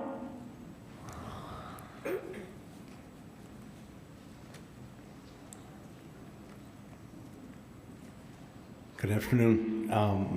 My name is Jerry Rittenberry, and Mayor Pro Tem, Mayor, City Council, it's just a delight to speak to you about the family. Last week was another just sensational week for pickleball. As Kathy just said, we started the week with this camp for 3rd, 4th, and 5th, then it was broken into 6th, and then 7th and 8th children. And they came with family who brought them out, and it was just amazing to see 2 boys that I saw that I think they were in 4th grade. One, I said, okay, now we're gonna start out, I'll just toss you the ball so you get a feel for it. Well, the young man hit it back with his hand, a perfect shot. The other boy came from an abusive background. He responded to one of the volunteers when they started I can't do anything. I'm really not worth anything. And he was so sad. But I want you to know, within an hour, that boy was playing pickleball with the biggest smile that I've seen in some time. And it was such a rewarding experience. This thing is just really good for family. We concluded the week with the senior games at the university. So this week we experienced 4 generations of people playing pickleball. This is a good bang for your buck in investing in recreation in the city. I was looking around the room, and every single person in this room can play. And we would be delighted to work with you. Thank you for your support of pickleball and the future here. Right now, we have 5 million players in the country. That is expected to be 40 million in 2030, in 8 years. Projecting that here, that would say we would serve 3,000 or 4,000 people. Thank you so much for your comments and for your youth mentoring. That's something near and dear to me. Something that's very important in our community is becoming a mentor for our youth. So I appreciate you all. Yes. 6th, 7th row, anybody else? 8th. There's one more, maybe 2. If there's another one out there that wants to speak, why don't you make your way down? Good afternoon. Mayor Pro Tem and City Council members, my name is Laura Smart. I'm speaking on behalf of pickleball. Not only am I a player, I'm also a referee. I travel all over the United States refereeing and playing, and Las Cruces is in desperate need of more pickleball courts. The 8 pickleball courts at the East Mesa that are in progress right now, we're very grateful for that. But we really need an additional 8. We need a championship court in order to hold major tournaments. The tournament that we had in April generated $30,000, which we donated to the community of Hope. I hope you recognize the significance of this amazing sport that any member of the family can play, any age, and it's easy to pick up. We really hope you appreciate the fact that we do need more pickleball courts. Thank you. Thank you, Ms. Smart. Is that everybody on my right? Okay. Ikami. Mayor Pro Tem Gandara, Mayor Miyagashima, and City Council, just Ikani Tomopiao, Assistant City Manager. Just a few closing remarks that I wanted to share. There was a comment made regarding the survey, and I just want to make everybody aware. If you just Google Go Bond or go to our website, it is under Hot Topics, but you could also just Google Go Bond Las Cruces. If you go into the Go Bond page and you scroll down, there's this bilingual survey up through the end of the week. If you click on that, it'll take you to the survey, and then also just showing everybody as well. Another way to access it on the front page, if you go under Hot Topics, it's the first link here. A remark, Mayor Pro Tem Gandara and City Council, that I wanted to share, just to let you know that staff had considered the expansion of the library. We'll work with our consultants to come up with a cost.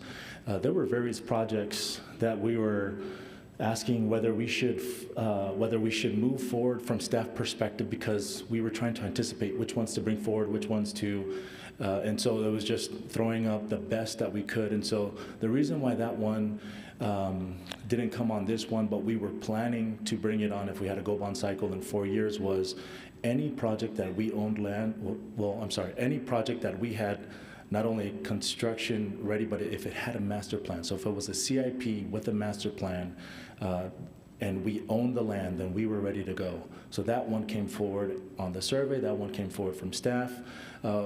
And so one of the challenges from Public Works, which makes sense, is there was a push to get more trails out there. And so a gentleman mentioned there's the disconnect we would love to connect our trails, but we have another jurisdiction that owns land along the trail that won't allow us to have that. So we could fund and say, let's allocate $5 million to connect the trails, and if the owner says no, then we're not able to move forward. So that was one of the things that we just wanted to share with you. That's why we didn't come forward and push trails much, because we still haven't figured that how can we connect these gaps, because we don't own that property.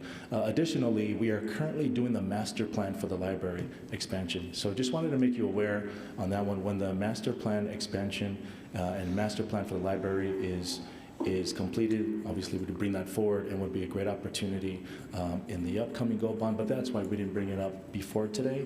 But we'll get with the consultants. In that master plan, it has critical needs of the library, such as how are the rooms going to look, what areas, how large are we going to go with certain spots. So that's why we came forward with that as we did. And I think the last thing that I wanted to let everybody know is in the upcoming work session, this survey that is currently up is actually our second survey. So I just wanted to make that clear. I want to make sure that if people in the community took the first survey, this is the second survey. And this second survey is not hosted by our consultants, but was hosted by our survey specialist, who's the third party that we deal with. So one thing that you'll notice in our upcoming work session is that we'll be able to compare this survey with the second survey and have additional information that hopefully you may see some similarities with the first, but you may also see some differences from the first survey or from different needs. From there, we hope to come down and start getting your direction to start narrowing down projects so that we can come to City Council in July and hopefully start finalizing something. So just wanted to wrap it up for you and let you know where we are, but Mayor Pro Tem and Council, if there's nothing else. Thank you, Ikani. I think Councilor Flores has a question. Thank you, Madam Chair, and thank you, Mr. Tamopeo. So as far as not accessing connecting trails, I know the state has a law that allows private, how would you call it, access on private lands to connect public lands.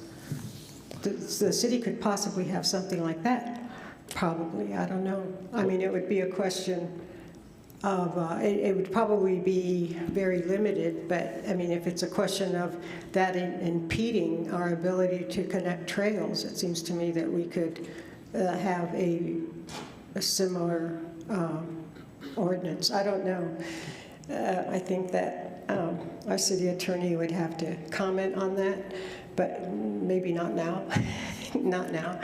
But it's something that we can look into, because we need trails, and we need to also preserve what we have. And if we don't use them or be able to access them, that's no point in having them. So thank you very much, and maybe that's something we can work on.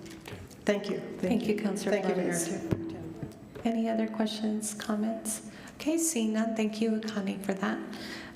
Next is our TELSHOR Fund overview. Barbara De Leon. I'm sorry, Mayor.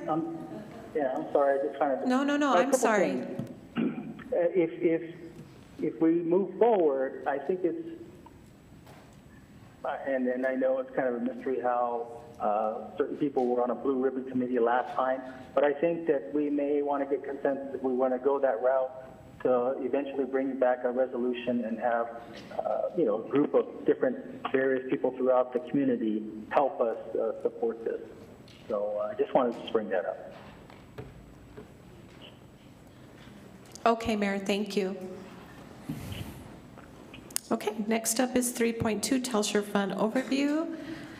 Work session number 22-026. Barbara De Leon and company. Leanne Demouche and our finance department. We hardly ever get to see you. Welcome.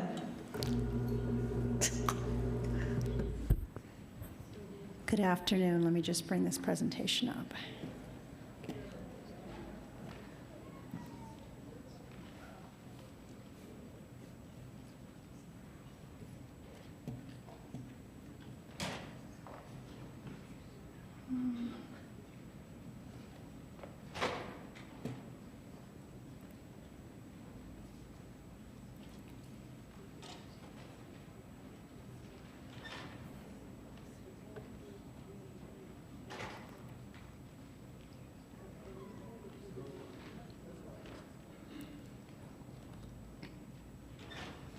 All right, good afternoon, Mayor Pro Tem, Mayor, City Councilors. Barbara DeLeon, Chief Administrative Officer for the record. And this afternoon, we are here to provide you with an overview of the genesis and the stewardship of the TELSHOR Fund. And we are going to make this a team effort. So with that, I'll go over what we'll be presenting and who will be bringing you the information. So I'll be providing a brief background on the fund, and then next up, we'll have our treasurer, Erica Jaquez, discuss how the fund is invested. Our comptroller, Josie Trevino, will be talking about allocations from the fund that the council has approved through resolution. Natalie Green, our Housing and Neighborhood Services Manager, will be discussing the allocation specific to health-related public services and the community impact of the allocations from the TELSHOR Fund. And finally, Leanne Demouche, our Financial Services Director, will be guiding a discussion on the TELSHOR Fund's investments and uses. So with that, I'll go ahead and get started on the background of the fund. So in 2004, the city and county jointly owned Memorial Medical Center. That year, they entered into a long-term lease agreement with Province Healthcare. It was a 40-year lease. The net proceeds from that lease, $26 million, was the first source of funds for what we call the TELSHOR Fund. The fund was restricted to health-related programs and health-related capital projects, and there was a moratorium placed on spending from the fund for a few years as the council received public input on the best uses of the funds and determined how to invest the fund. So we'll hear a little bit more later about what happened after the moratorium was lifted. On March 13, 2019, the city's portion of an escrow fund, which had been held back to address potential claims from Memorial Medical Center, was distributed to the city. That amount was $4 million. So the total of the initial $26 million distribution from the 40-year lease and the release of the $4 million from escrow is $30 million that makes up what we call the corpus of the funds, all the proceeds that we receive that went into what we called the TELSHOR Fund, Fund 2705.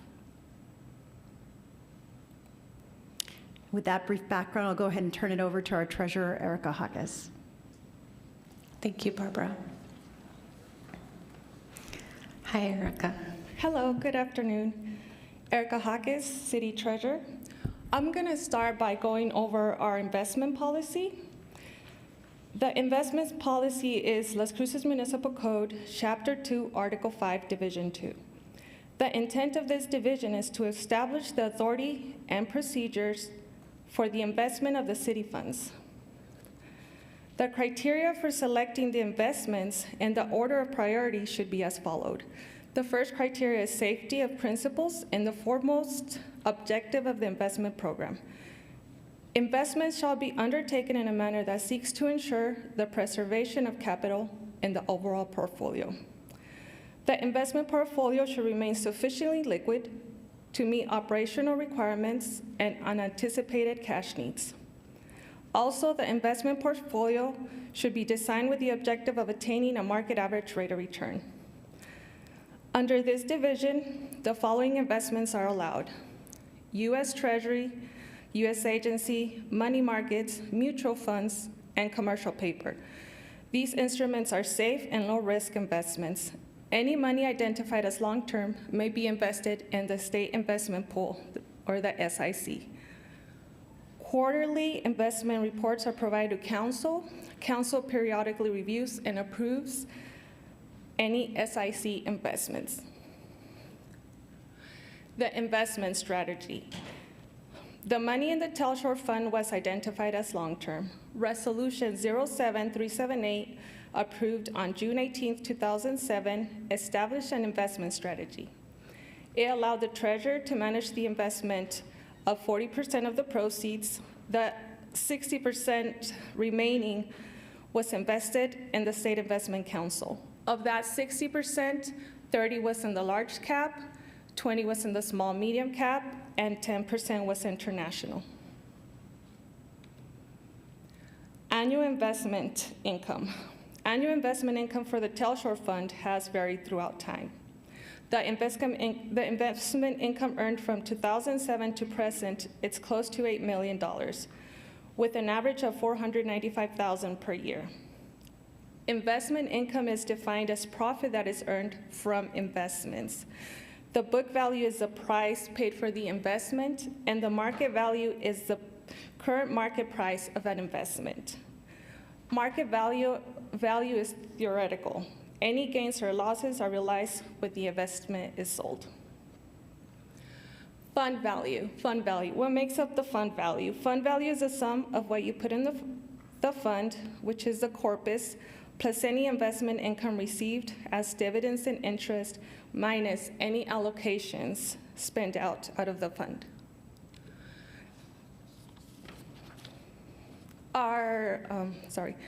The TELSHOR Fund market value as of May 31st is $37 million. The market value of the State Investment Council is $30.1 million. The market value of regular investments is $6.5 million. Our regular investments is in U.S. Treasury and U.S. agencies.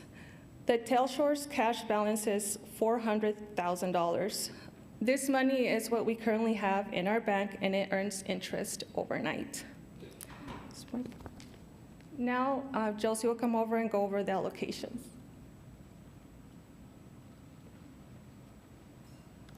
Hello. Good afternoon. Josie Trevino. I'm the controller.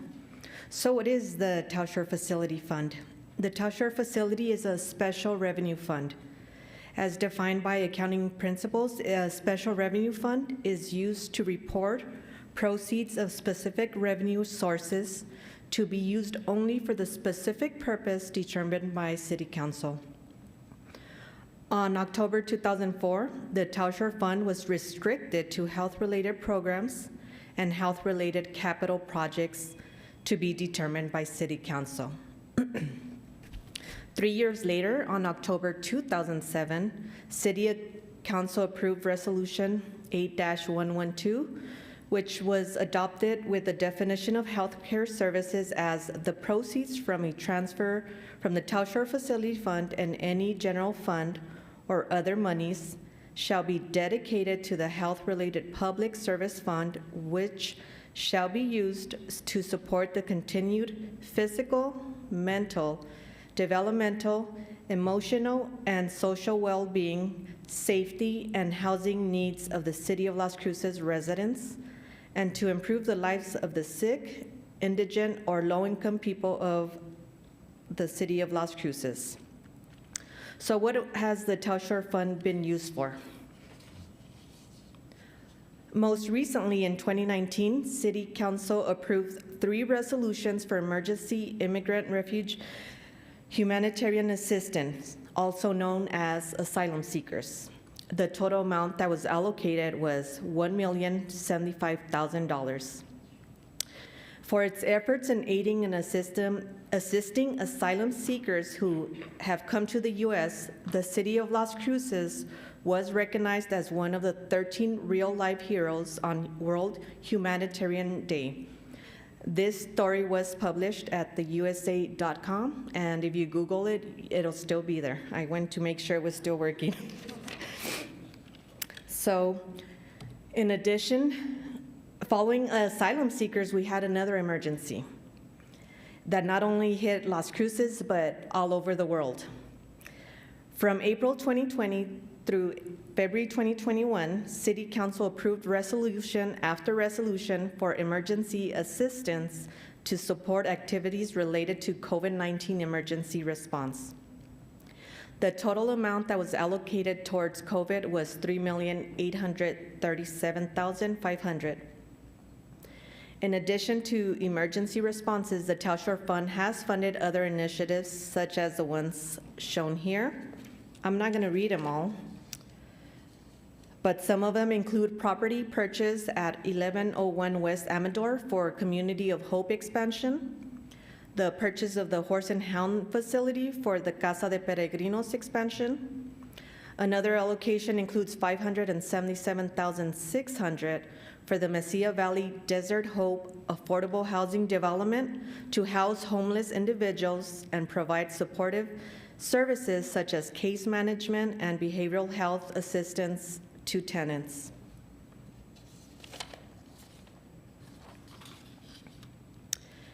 And here we have an FY23 adopted allocations. This slide may look familiar. This was presented by Mr. Matt Sines during the FY23 budget approval. And the amount that was approved by City Council to be funded by the TELSHOR Facility Fund is $3,181,112. That will fund the programs that are listed here, which is for Fire, Transit, Health Complex, Lift Up Las Cruces, and PAL, Police Athletic League. And with that, I will turn it over to Natalie Green.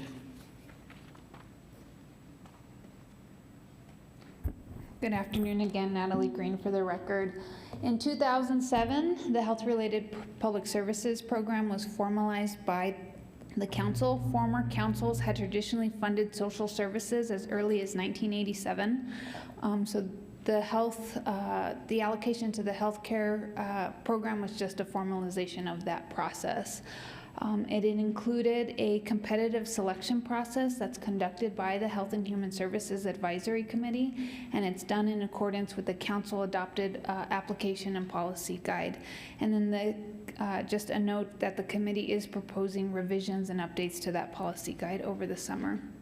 All recipients have executed service agreements with targets and measures to meet. They do report those demographics to us monthly as part of their monthly request for reimbursement.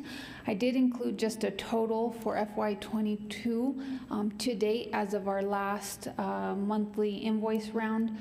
All the collective impact is that they have served well over 100,000 people, and I have that broken out into a spreadsheet that we're happy to share. I also wanted to include some sort of non-demographic data, more qualitative data, and so I have a few examples that I'll go over. The first is our Boys and Girls Club. Again, youth development programming has a significant impact on youth development and how they their future. And so the Boys and Girls Club estimates that with the funding the city provides, it saves families approximately $1.5 million a year in childcare expenses. La Piñon, in addition to their monthly programming and their building expansion, they've been able to expand their programming. So they are now doing child abuse exams, and then in August they'll be starting domestic violence exams. And those exams are really used for the evidentiary process. So they have a direct correlation to the ability to assist the conviction process. For El Crucero and My Friend's Place, again, they're providing long-term tenancy supports to families and runaway youth. The council was very proactive in meeting an urgent and unmet need for the community. At the time, there was no place for people between the ages of 12 and 17 to go if they were experiencing homelessness. So the TELSHOR Fund helped relaunch the My Friend's Place. It's been self-sufficient. After they committed 5 years of funding, and my understanding it's been self-sufficient since year 3. For Casa de Peregrinos, for expanded food programming, they did both their food rescue and their mobile pantries. Their food rescue for just last year rescued about 5 million pounds of food. They were able to distribute that to about 30,000 families. And again, that's food that's being gleaned from grocery stores, and so that's also 5,000 pounds that's not going to our South Solid Waste Central facility. Our 3rd District Court, they do their from a quantitative standpoint, it's a smaller amount of service, but again, they do very intensive case management services for our veterans to keep them out of the criminal justice system. So as part of our funding, they were able to leverage that and get a Bureau of Justice Assistance Grant in the amount of $500,000, and so we still continue to support that program. Roadrunner Food Bank in Doñana County, again, as part of their Childhood Initiative program, has distributed 500,000 pounds of food. They estimate that saves families approximately $1.2 million in monthly food or annual food costs. And then they also run a senior hunger initiative, and they estimate that cost savings is about $300,000. And again, for a fixed income family, the survey reported that most of them say those food distributions allow them to use their scarce resources on other things other than food, so like utility, housing stability, medical costs. For Southern New Mexico Diabetes, especially in the last year, given the shortage of specialty care, they've been filling a lot of that medical gaps. Many of our primary care providers, in lieu of the ability to send someone to an endocrinologist or a specialist for diabetes care, is using Southern New Mexico Diabetes for that. And so they provide not only detection services, but education services. For those of you who don't know, Las Cruces only has 2 endocrinologists. One of them does not take Medicaid, and then the other one, well, both of them are at least 6 months before you can get into a specialist. So for a community, given our poverty rate, which has a lot of direct correlation with diabetes diagnosis, they provide that essential service. And so as part of their metrics that they reported to us, not only did they test about 6,000 people this year, not just with glucose, but with blood pressure, cholesterol, A1Cs, and others. And a lot of their reports,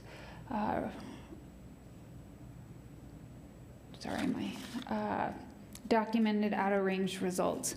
And then for Community Hope, I wanted to include our expedited Social Security income program. So that is a program that we fund a person that helps people who are unhoused secure their Social Security benefits. Again, if you don't have a permanent address or a permanent house, even though you may have a disability, it's very hard to access those services without this person. They have a very successful rate. Even prior to this year, they had almost an 80% success rate. They processed more Social Security income applications than all the other SOAR reps in the entire state, with the exception of UNM, who had like a staff of 20.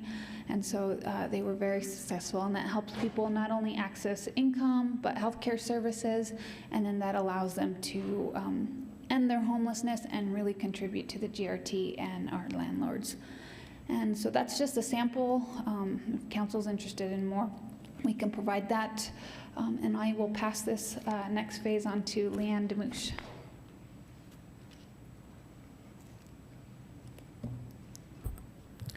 Good afternoon, Mayor, Mayor Pro Tem, and Council. For the record, Leanne Demouche, Finance Director.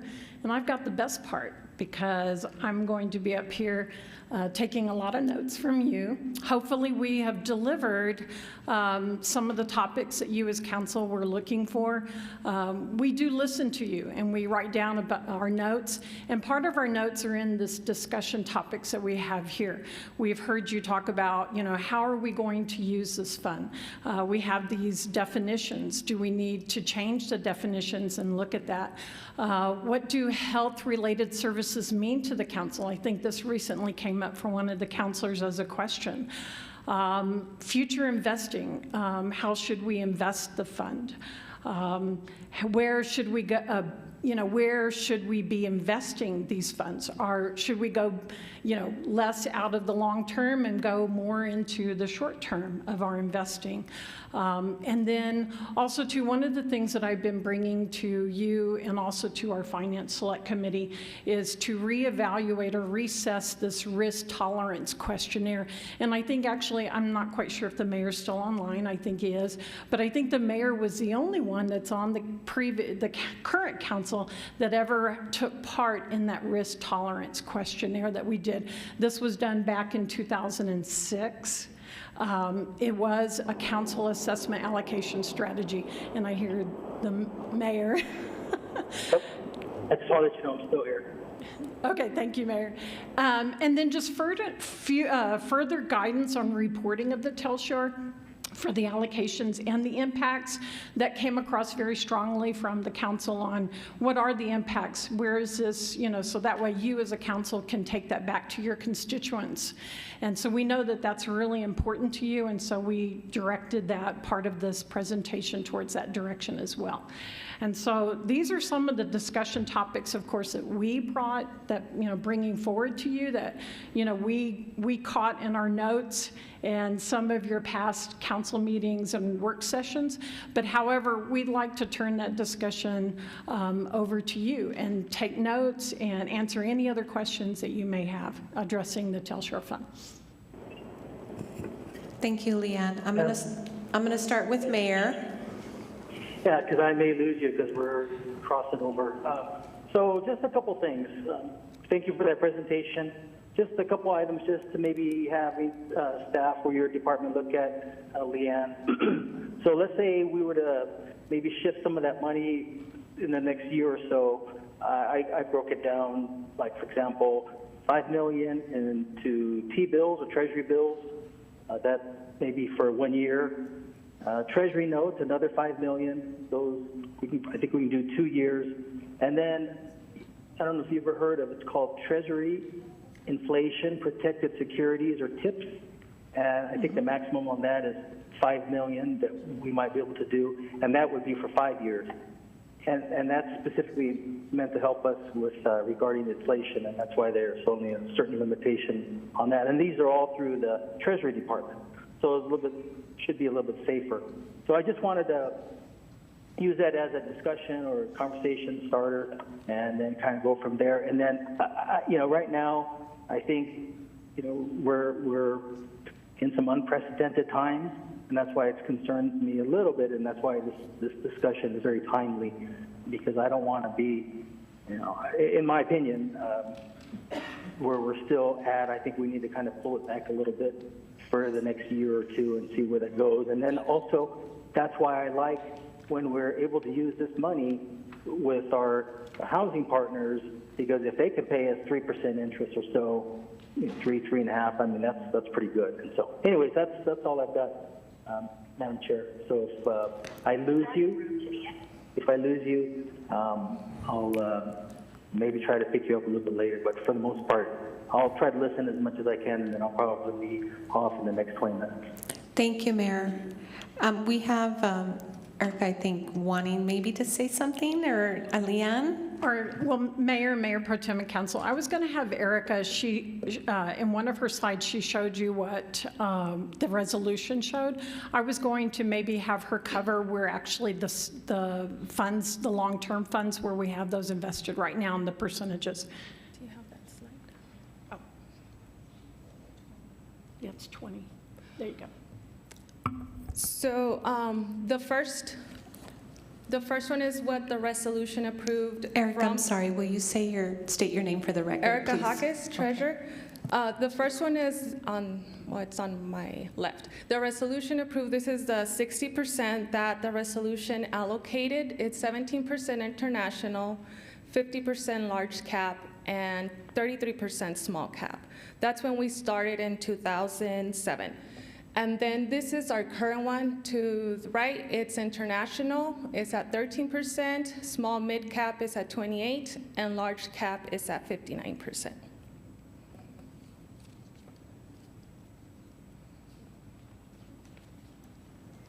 So Mayor Pro Tem and the council, I just wanted you to see that we're actually not too much off from what the original resolution was. So as far as where we're investing our funds for the long term. Thank you, Leanne. Councilor Bencomo. Thank you, Mayor. I just have a couple thoughts, but I would like to say, Leanne, on this discussion topics, when you ask me, I'll speak for myself, how should we invest them? Where should we invest them? As a 34-year-old whose family has no dealings in the investment world, I wouldn't even begin to tell you where to start. And so for me, I think my ask would be, can you give us sort of some options, something to react to? I think for me would be really helpful. I know we've been having some of that conversation in the Finance Select Committee. That would be helpful for me, something to react to as opposed to this sort of more broader question that I frankly have no idea how to answer in this current moment. So Mayor Pro Tem, Councilor Bencomo, I totally understand where you're coming from. And actually, I went back and listened to the 2006 work session that was brought forward after it was bringing forward the results from the questionnaire, from the risk tolerance questionnaire. Actually heard the mayor. He sounded very young.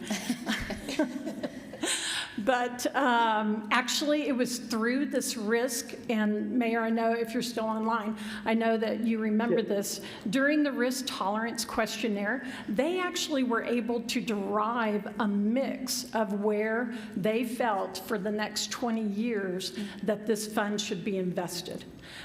It was put on by the RBC, but it was the other side of RBC, which has to deal with investments. We hired somebody to come in and do the risk tolerance questionnaire. They came up with a mix of where we should invest these funds. And at that time, of course, we only had the corpus, the initial corpus, which was the 26 million. And so they brought forward their recommendations of how that mixture should be invested and did a very good job. And so our recommendation, I think, from the Finance Department is that we've been saying is that maybe we bring forward and hire somebody, put out an RFP to maybe have somebody come in and do a risk tolerance questionnaire and give us where they feel like in the next 10, 15, 20 years we should be investing this fund. Thank you, Leanne. I really agree with that. I would like to see that happen. I think we've been, again, talking about it in finance. I would like to see this risk tolerance questionnaire come up. And now, can you explain that process? Does it happen in a setting like this, or is it like one-to-ones, or how does that happen? Well, my understanding from listening to the presentation that I did was that the company that they hired, RBC, came in and actually met with each individual counselor. I think they did an initial, and I'm not sure because they didn't go into specifics in the work session that I listened to, but it sounds like that there was a questionnaire that was sent out, and most of these questions were giving you different scenarios of how you would like to, what your investment risk tolerance is. Are you wanting to go strictly 100%, I'm just giving an example, 100% into the international market, or do you just want to invest in T-bonds, or would you like to see a mixture of doing, something that's safe, but still, can give you a higher interest, rate coming into.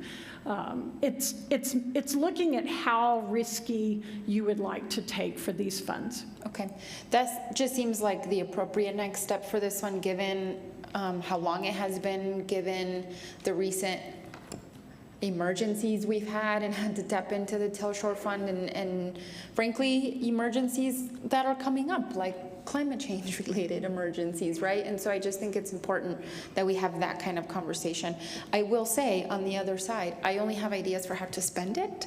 So perhaps the risk questionnaire, they might hate me.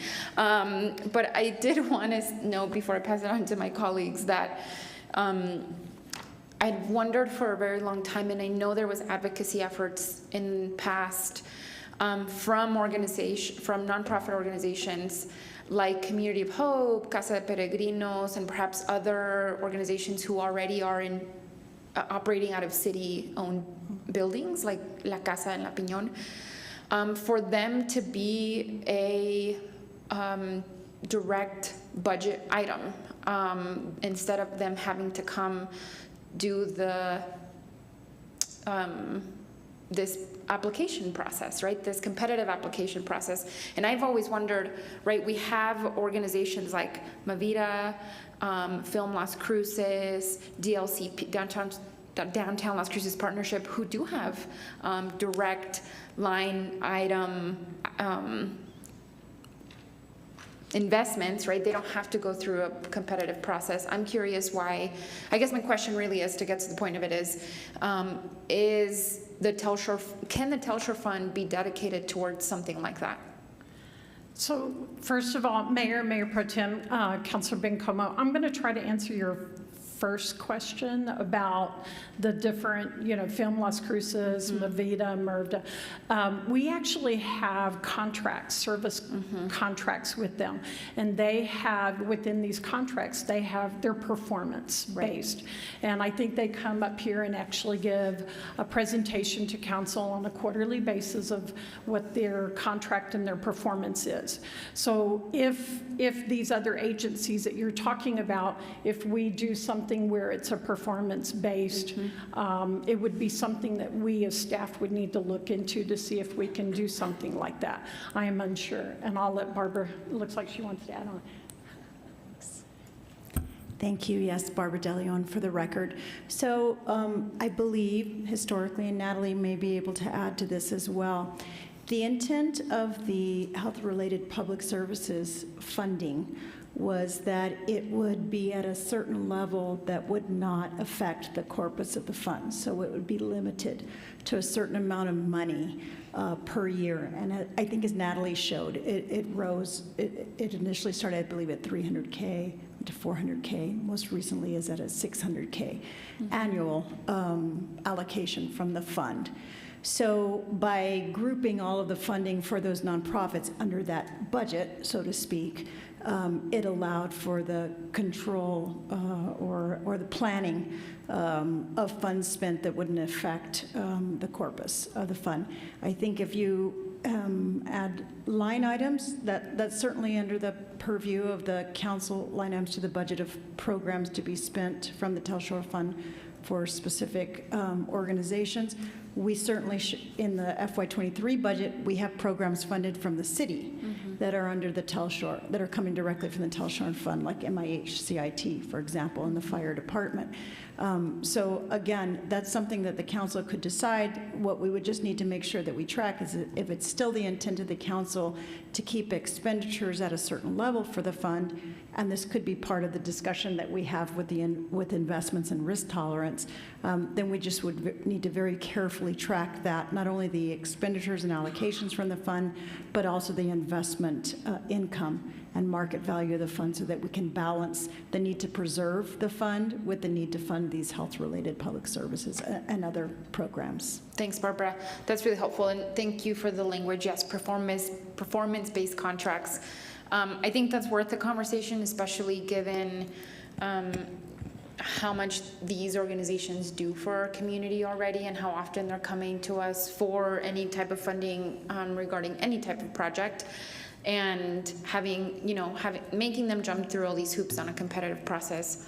That could also open up a wider pool of nonprofits who are able to receive the kind of funding that the programs that Natalie spoke about. So I just think that's worth the conversation for us to consider as we have this conversation on the TELSHOR fund. Thank you, Mayor Pro Tem. Thank you, Councilor Bencomo. Councilor Flores. Thank you, Madam Chair. And thank you, Leanne, for your presentation. I think that we have to keep in mind about the TELSHOR fund. What we have to keep in mind at all times with the TELSHOR fund is how the international market is doing, irrespective of the fact that a small portion of our investment or our, what's it called, indicators or whatever, does take into account the international market. The way things are today, right now, I mean with inflation, and just everything being topsy-turvy, and things will probably get worse before they get better. My suggestion would be that we can't make any decisions that would have a long-term effect, because right now, like I don't know when you'll be reporting to the City Council next, but I think that we're going to see significant changes in our July meeting for the Finance Select Committee insofar as how the market's doing. So I think that that's something that we always have to keep in mind. To me, I don't know about the rest of the people in this room, $26 million sounds like a lot of money, but in fact it's not when you think about how it could possibly, if we don't protect the corpus can't be touched. That means that 26 billion can't be touched. But if you put it into an investment and the market falls, so there goes your money down the toilet. So those are the things that we have to look at. And to make any changes right now that would require action by the city council would be, I think, a slippery slope. So that's certainly a road that I would want to take at this time. Maybe, after things, we're coming out of that Great Depression or whatever it was called back in the 80s. And wouldn't you know it, we're coming out thinking everything's coming up roses. And in fact, we're in a really bad spot market-wise. So those are my 2 cents. Thank you so much, Amy, and thank you, Barbara. Thank you, Councilor Flores. Councilor Cran. Thank you. And actually to that sort of thing about decisions that we're making in this moment, you did allude to sort of that in the upcoming budget year we have, I think that it's something around to the tune of $5 million of $3 million of recurring. So these are new things, some of which are recurring and some of which are not. And are they, I think when we had the conversation and thinking about MIH and CIT, those in the context of coming from the TELSHOR fund, those would be recurring sort of things that would consistently come from the TELSHOR fund. So how do those go onto the balance sheet versus the Health and Human Services grants, and then how do these affect the corpus, and how does that? I just learned that word today in this context, so thank you, Barbara, for that. But how do these affect the corpus, and is that among the variables that would be part of sort of our risk assessment and our understanding of how to plan going forward and making those types of investments in our efforts and in general investment efforts? So Mayor Pro Tem, Councilor Curran, you're absolutely correct in what your thinking is. There, some of the items up here, you look at transit, this is just a one-time, it's the match that we need for the 7 electric buses. If we get the grant, we're going to be using this as a match. I'm gonna knock on wood because I want this grant to come through. So hopefully we get that. If we don't, it goes back into the TELSHOR fund. So the long term, I would see that. I'm going to look at our fire chief, Jason Smith. Hopefully we can, with general fund funding, get the MIH and the CIT program off of the TELSHOR and get it back onto the general fund as our general fund keeps growing, hopefully because of the internet sales tax, the growth of our city, bringing in new businesses such as the new LIDA that's coming forward for Artico. As we keep growing, our GRT is going to grow with it. So hopefully a lot of the line items that are on here are going to go off this TELSHOR fund and go back on to the general fund. That's what I'm anticipating. That's what I'm working for. And I think Mr. Peely's working towards that as well. Hopefully that answers your question. Yeah.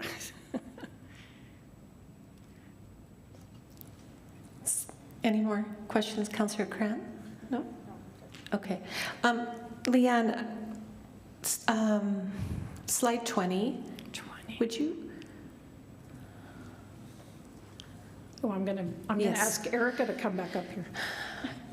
So looking at the pie, the current pie, and where you're investing, am I safe to assume that there are various institutions or companies that you're investing in these categories, correct? Erica Hawkins, for the record. Yes, you are correct. So, well, international is pretty straightforward, but the small mid cap and the large cap is based on what that that company is worth. So it's like if we're investing like in big companies or smaller worth. And the big ones are like in the $10 billion. Yes, okay. So I don't know about the rest of the council women here. I would like to know which companies we are investing very specifically. I think that's an important thing, especially when you look at the international pieces. And I think that as far as, and Leanne, thank you. I should say this publicly and should have said it a long time ago. Leanne and I participated in the National League of Cities financial, sort of how we're investing and what types of markets and companies we're investing in. And I learned a lot there, and they wanted to specifically talk to you. So you made a huge impression, Leanne. So thank you for that. And Barbara, thank you for allowing that to occur. I think that is one of the most important things. But they talked a lot about equity and being inclusive. And I think at the core, I believe this is what we stand for, and we should be investing in the kinds of companies that are all about that, right? And so this is helpful, but I'd like to know more specifically what those business, companies are about, how they are investing, right, the money in our money into whatever they're about, and it should align very much with our values, in my opinion. Yeah, so Mayor Pro Tem, Council, one of the things that we may do, and I'm not going to promise this, but we should be able to do this, is maybe talk to the SIC and get a detailed report of what they actually are reporting into. I don't know if do we receive? Yeah. I'll go ahead and request to get that information. I believe they either maybe once or twice a year we get a detailed report, and then on a monthly basis we see where each of our if the mid's doing good or wherever they are at that point in time. But I can request that and then provide that information. Thank you, Erica. I appreciate that. Yeah, and Mayor Pro Tem, we may even ask to see if maybe they could participate in some kind of presentation as well. We'll see. I don't know if we've ever had the SIC. I mean, it's part of the State Investment Council. Maybe somebody from the council can talk to our council and. That would be great. I've never been, I don't think I've ever had them here before. I know we've had our RBC come and speak very specifically about some things, but and I would agree. With the survey, I think that's an important thing, and I just want to clarify that survey that was implemented to council 20 years ago. I'm suspecting. Did you have to go to bid for that, or did you use our financial partners to make that up and meet one-on-one with council? Let me see if Erica has information on that. During the work session that I listened to, Counselor, there was no information on that. Okay. I just know that they hired, it was RBC. It was the person that gave the presentation was John Pickett at the time. So. Okay. I know Mayor wanted to clarify that. Hello. Hi, Mayor. Yeah, I was just going to say, I don't recall us going to bid. I think we just used our financial partners, and they kind of came up with a risk tolerance question. And then since we just invested with the State Investment Council, they have certain packages, so to speak. If you're more moderate, yes. If you're real conservative, or if you're looking for something that's higher risk or higher return, then they have certain packages already set up. Mm-hmm. So it wasn't like we purposely picked one company or another. So for me, I think for both of us, I think that route in doing the one-on-ones and the surveying, but I don't, and if we had to go to bid, that would be a really tough, because I think time is of essence here. And so could you find out, Leanne, if that's something that we're going to need to do?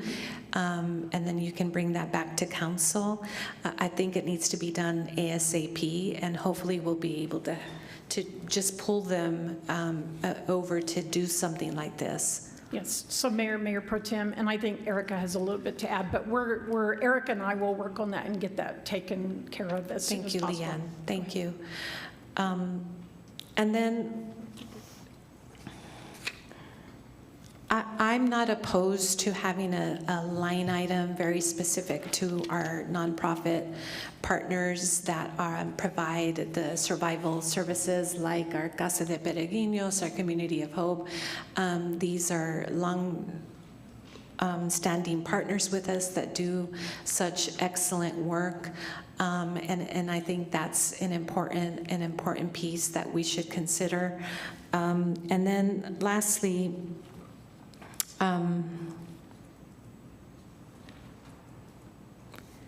I really like the data that Natalie provided to us. I think that's really important. And Ifo and I have had a conversation about evaluation component, and making sure that as we are providing funding for those specific areas of Lift Las Cruces or MIH, that we're able to really show the public that we're affecting poverty and food insecurity in very tangible ways. I think it's good to specifically understand that we feed thousands of people with tonnage of food, but I want us to be more specific about sort of the effects that we have on those areas that have been the priorities that we've given IFO as well, and I think are important. I don't think that we have anything like that currently, that we could easily draw down those measurements to give to the public easily. And for me, I think it's one of the more important things as we continue to use this funding in those meaningful ways. And then, of course, I would say that demographics and what is the need in the specific districts and those distress areas that I think are important, and then that we identify using the health data, and through our Health Policy Review Committee, and the three of us, Councilor Karan, Councilor Flores, and I sit on that, and we have gone over a significant amount of data.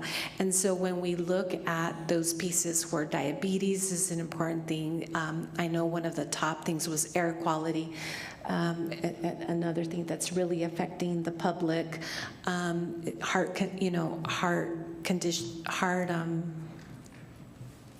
is the proper term? Heart conditions is another, I think. So we can always explain to the public, these are our top three ailments that are really plaguing our city. It could mean obesity, whatever that is, and that we say we are investing this much money to affect change in these areas. And so I think being able to have that at the tip of our fingers, Leanne, in terms of those kinds of things is an important thing for me. Heart disease. Thank you, Mayor. He's listening. He's still on. Heart disease. Okay. And then let's see, do I want to say? The other thing that we've been having a lot of conversation with access to healthcare. Natalie touched briefly on those specialty appointments that we don't have enough of, but I'm thinking about our folks that need access to the hospital emergency service, or maybe it's cancer, and maybe it's some other very serious things, and not having that access. So having a fund that we could utilize for people that are lower income, that are in the cusp of not qualifying for Medicaid, I think is also an important thing that I'd like for us to look at. And with that, I will turn it over to Councilor Abeyta. Thank you, Mayor Pro Tem, and thank you, Leanne.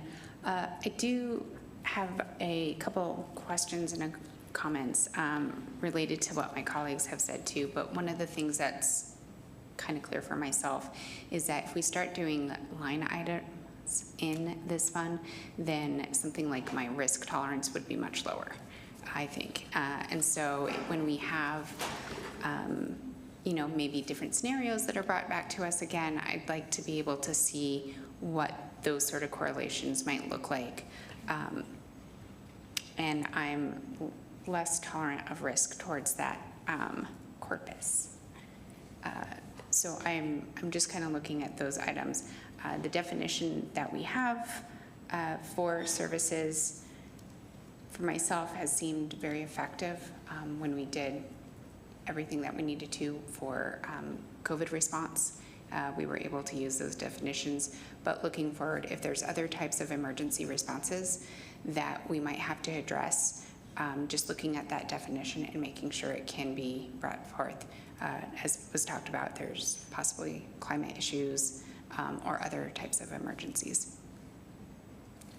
Yeah, I was going to say. Barbara DeLeon for the record. Councilor Beta, yes, I think there's a very intricate and delicate balance with risk tolerance and funding opportunities when you're trying to balance that. We have many needs in this community, and that's why I made that reference to, if we're still trying to preserve the corpus, we would approach investments and allocations in a certain way. If there's other direction that's given, then we can pivot. In the last 4 years or so, we've seen quite an increase in expenditures from the TELSHOR fund. When I first started here in 2010, we were just beginning to spend I think it was $300,000 a year for the health-related public services, and that was the only thing that was being spent from the TELSHOR fund.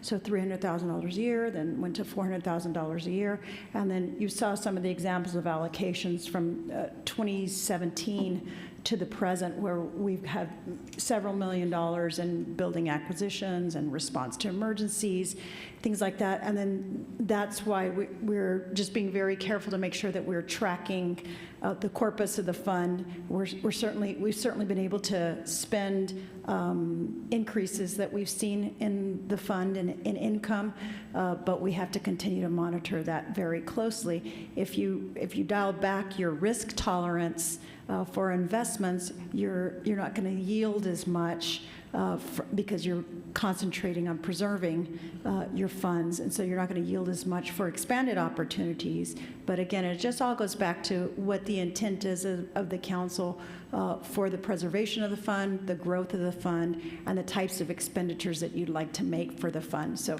yes, that will all play into ultimately the information that we receive from you about how we manage and how we are good stewards of the fund. That's great, thank you. And as Councillor Bencomo had said, education on projected, market outcomes or analysis would be very helpful too, so we can understand what that looks like. And thank you, Mayor Pro Tem. Thank you, Councillor Abeyta. Any other comments? Seeing none. How about public comment? Is there any public comment? Seeing and hearing none. Leanne, do you have some final words? That is all from us, Mayor Pro Tem. Leanne, do you have enough to move forward? Yes, I do. That we did what we intended to do. Yes, ma'am, you sure did. I've got my marching orders, and I'll work with my staff and Mr. Peely and Barbara to move Thank you forward. so much, Leanne and staff. Barbara. Okay, next up is our cannabis revenue allocation work session number 22-030. Ikani.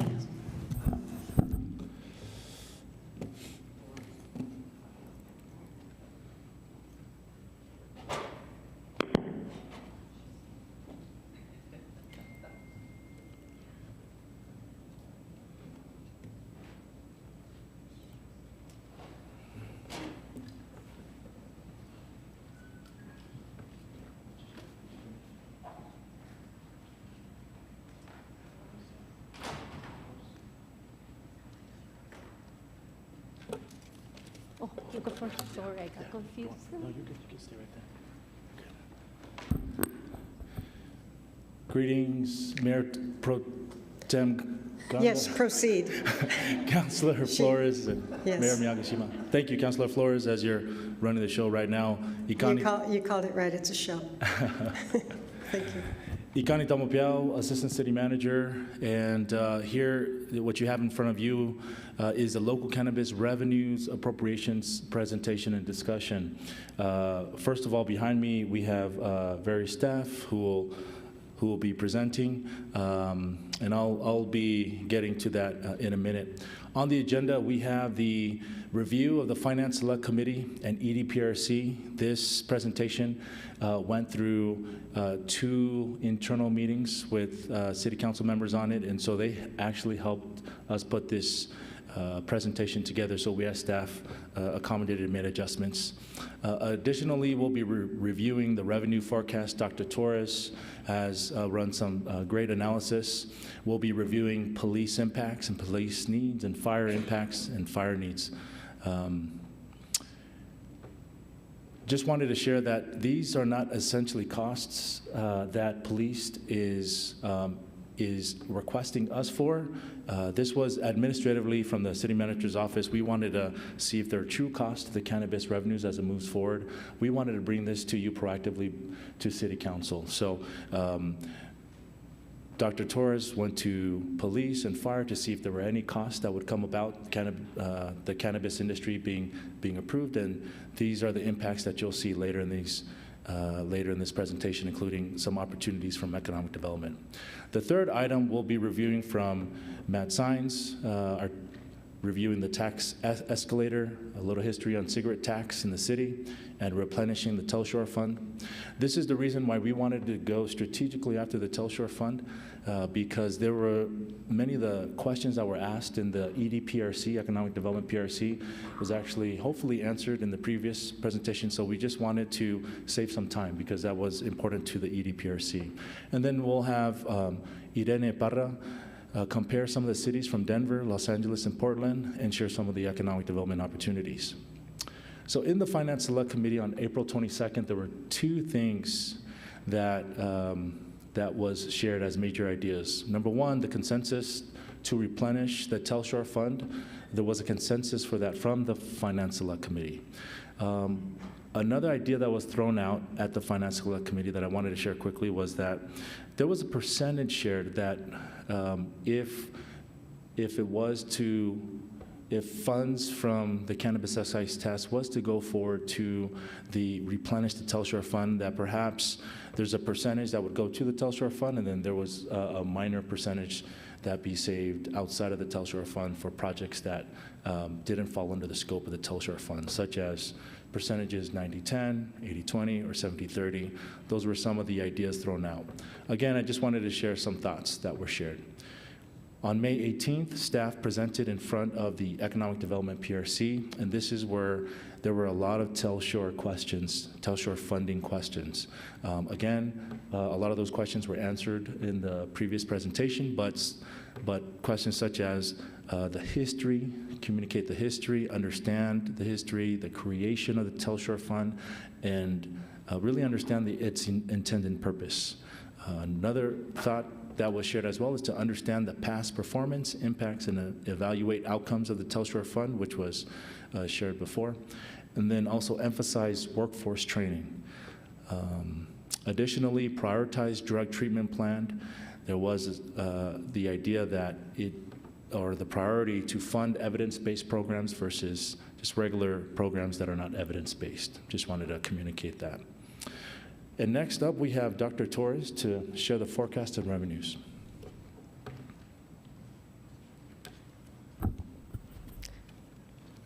Thank you, Mayor Pro Tem and members of City Council. My name is Monica Torres, City Economist for Economic Development, and I will be presenting the potential revenues for cannabis. Our model is based on potential consumption, and it is based on a number of assumptions on population that is 21 years and over, the growth rate, the population from El Paso that might consume, and from Clinton, Socorro, no population from Mexico or other parts of Texas were taken into account. We also took into account the number of medical licenses and, thank you, and potential and consumption, assumptions on the amount that is consumed, the frequency, the price. We didn't take into account any indirect revenues or any potential supply side shocks. That said, this diagram here presents an overview from our model. We took the local population and estimated the population that is 21 years and over and assume an annual growth rate of 1%. Then we removed the users with a medical license, and we use half of the percentage of the people that have reported that they have consumed cannabis in the past month in the National Survey for Drug Use and Health. From this potential population of consumers, we took into account the population that might grow their own product and arrived to a total potential recreational consumer. From this, there's a wide range of products and prices. So we, from literature review, we found that 81% of the consumers will smoke cannabis. There's 26% of users might use topicals, and about 55% will use edibles. We assume a price and a frequency to arrive to a potential recreational sale. We took the same approach for population outside Las Cruces, but we only use half of the 10% of the population from El Paso, Socorro, and Clean, assuming that the rest of the people will consume from Sunland Park, Chaparral, or Anthony. When we arrived to a potential sale, we took 1/3 of the excise tax. The excise tax will be changing over the next years. So for this chart presents our potential revenue for cannabis sales. Fiscal year 22 it's lower than the rest because there were less available months. Now, the Cannabis Control Division just published cannabis sales for April and May. We see that medical is very stable sales. We see a small drop in recreational sales, but we have to keep in mind that during April, we have two very important events, the opening weekend and the 420 event. So the approximate excise tax for April was about $82,000, and for May, about $70,000. Just some interesting facts is Las Cruces is among the top 5 sellers in the state. About 55% on average accounts for recreational sales. And Las Cruces contributes about 9% to the total sales on the state. Now, with cannabis, like with any new industry, there's new opportunities, challenges, a steep learning curve, and potential additional costs. So that said, I will turn it over to DC James that will talk more about the potential additional costs. Thank you.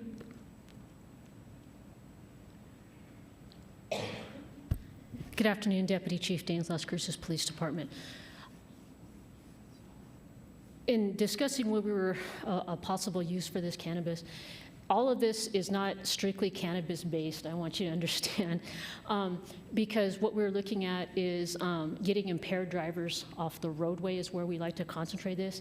And in our outreach and education, obviously you've seen much of the media with the underage kids and the Cheetos and then some of the illicit drugs that are being laced with other things.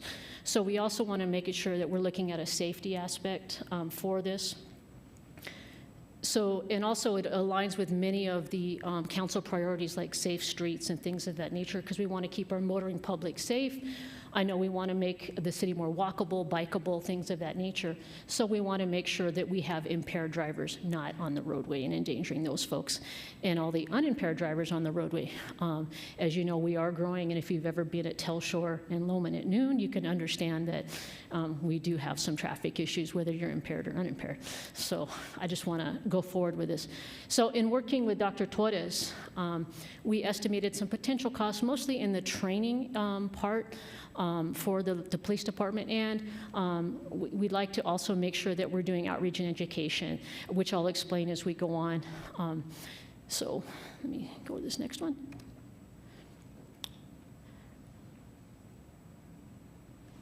there have been studies in Washington, Colorado, and all other areas where cannabis has been legalized, and we do see an uptick with impaired driving under the influence of cannabis. And what we've seen nationwide, not just with cannabis, is more people operating motor vehicles under the influence of multiple substances, whether it be alcohol and cannabis, prescription drugs and alcohol, fentanyl, methamphetamine, combination. So obviously, this is going to impair folks' driving.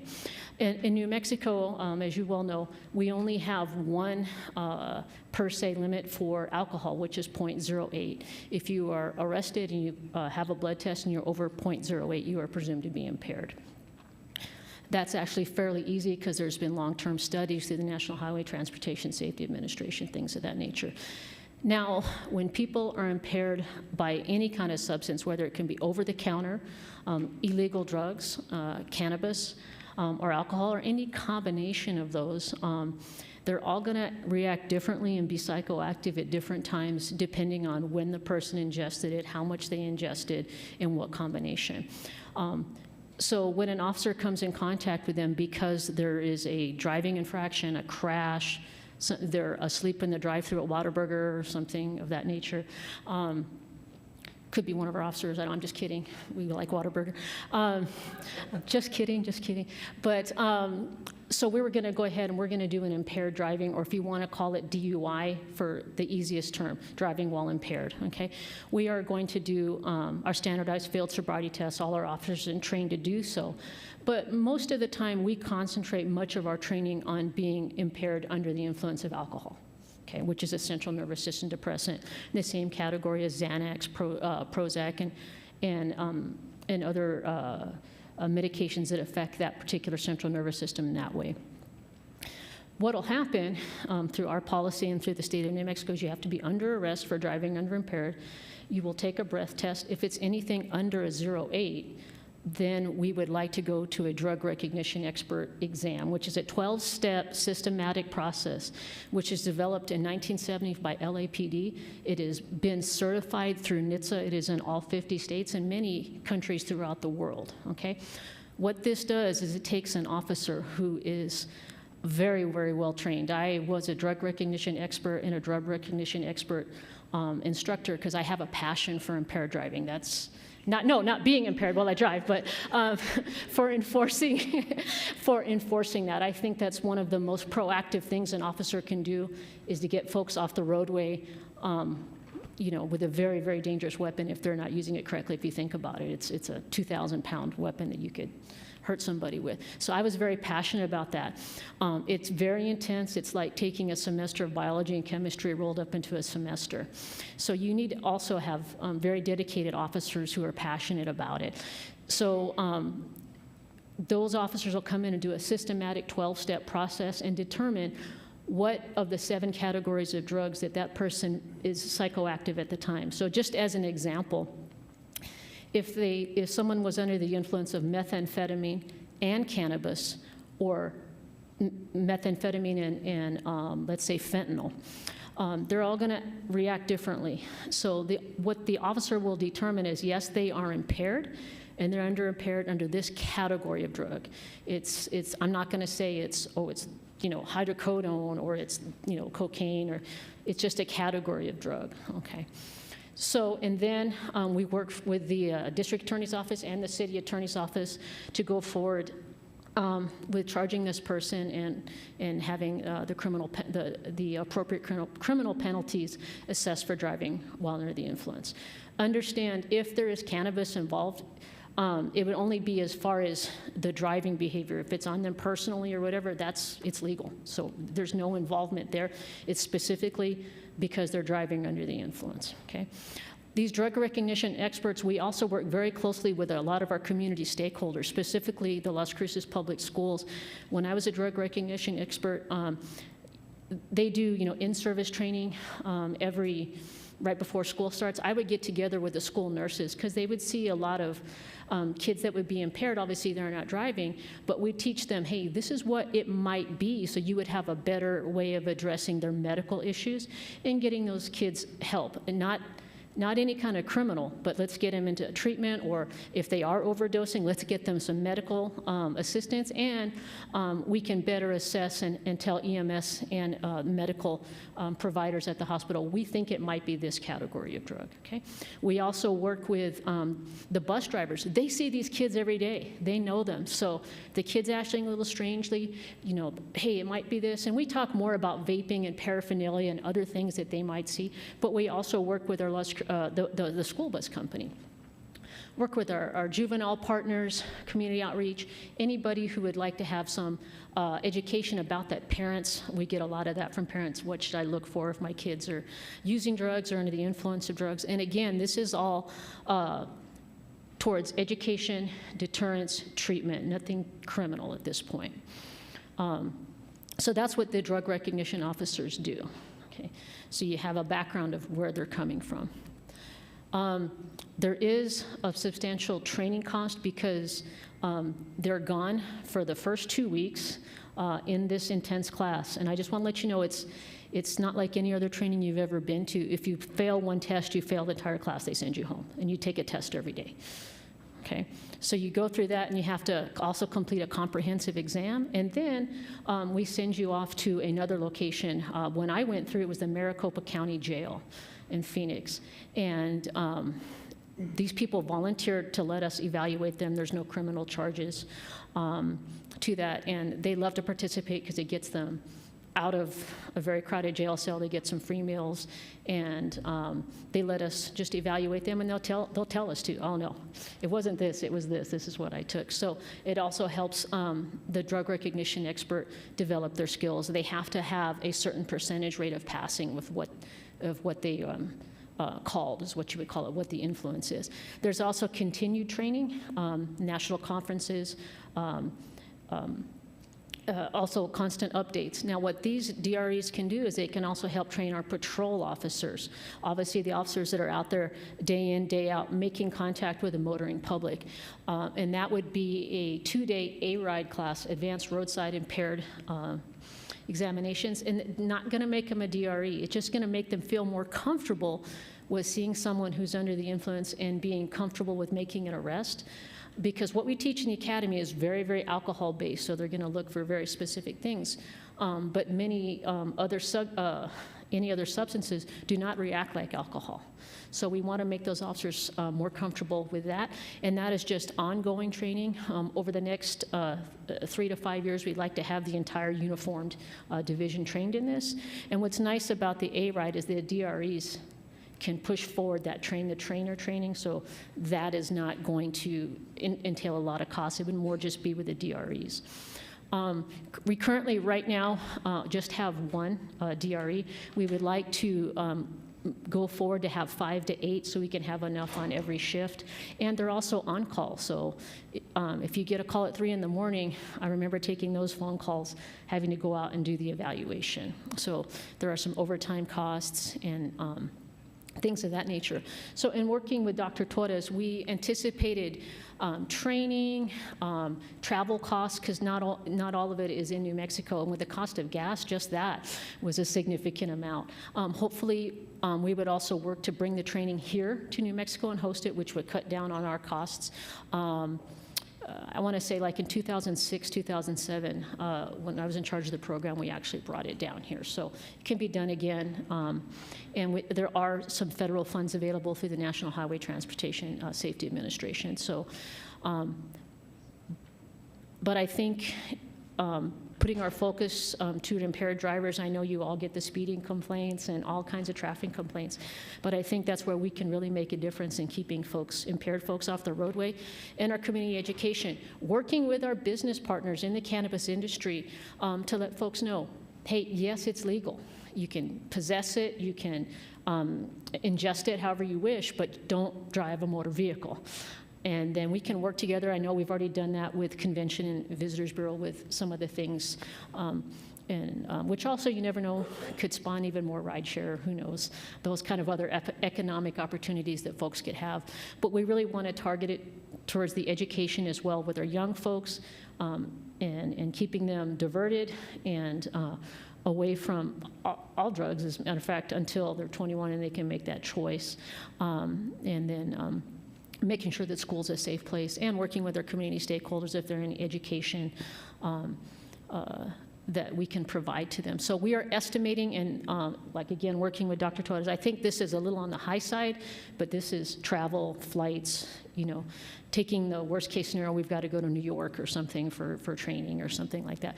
We would be looking at approximately $18,000 per officer to get trained. We would love to bring more and more on, and then have a good core of about 5. Obviously, this is not going to happen in 1 year. This would be an ongoing process. And then obviously using those core officers that we've really invested the money in to train the regular patrol officers to keep them, their skills and abilities where they need to be. I don't know if you want to ask me questions now or wait till the end. We're waiting till the end. Okay, yes, ma'am. DC Danes, Yes, ma'am. thank Just want you. to make sure. So I'd like to thank Dr. Torres tremendously. She did a really good job in estimating many of these costs, so I appreciate that. And the next presentation, I'll turn over to Fire Chief Smith.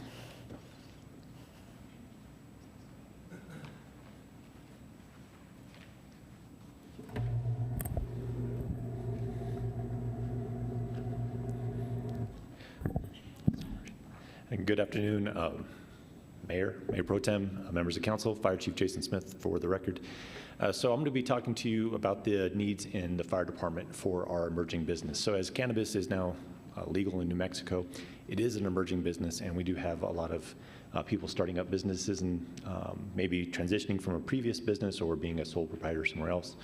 But we do have a lot of new people coming into this industry with no previous experience on running a business or doing applications. And some of the things that we've been doing with community development is having these Wednesday meetings where we have time set aside to meet with individuals from the cannabis industry and talk about their business, the code requirements, and what they need for entering in and opening up a business.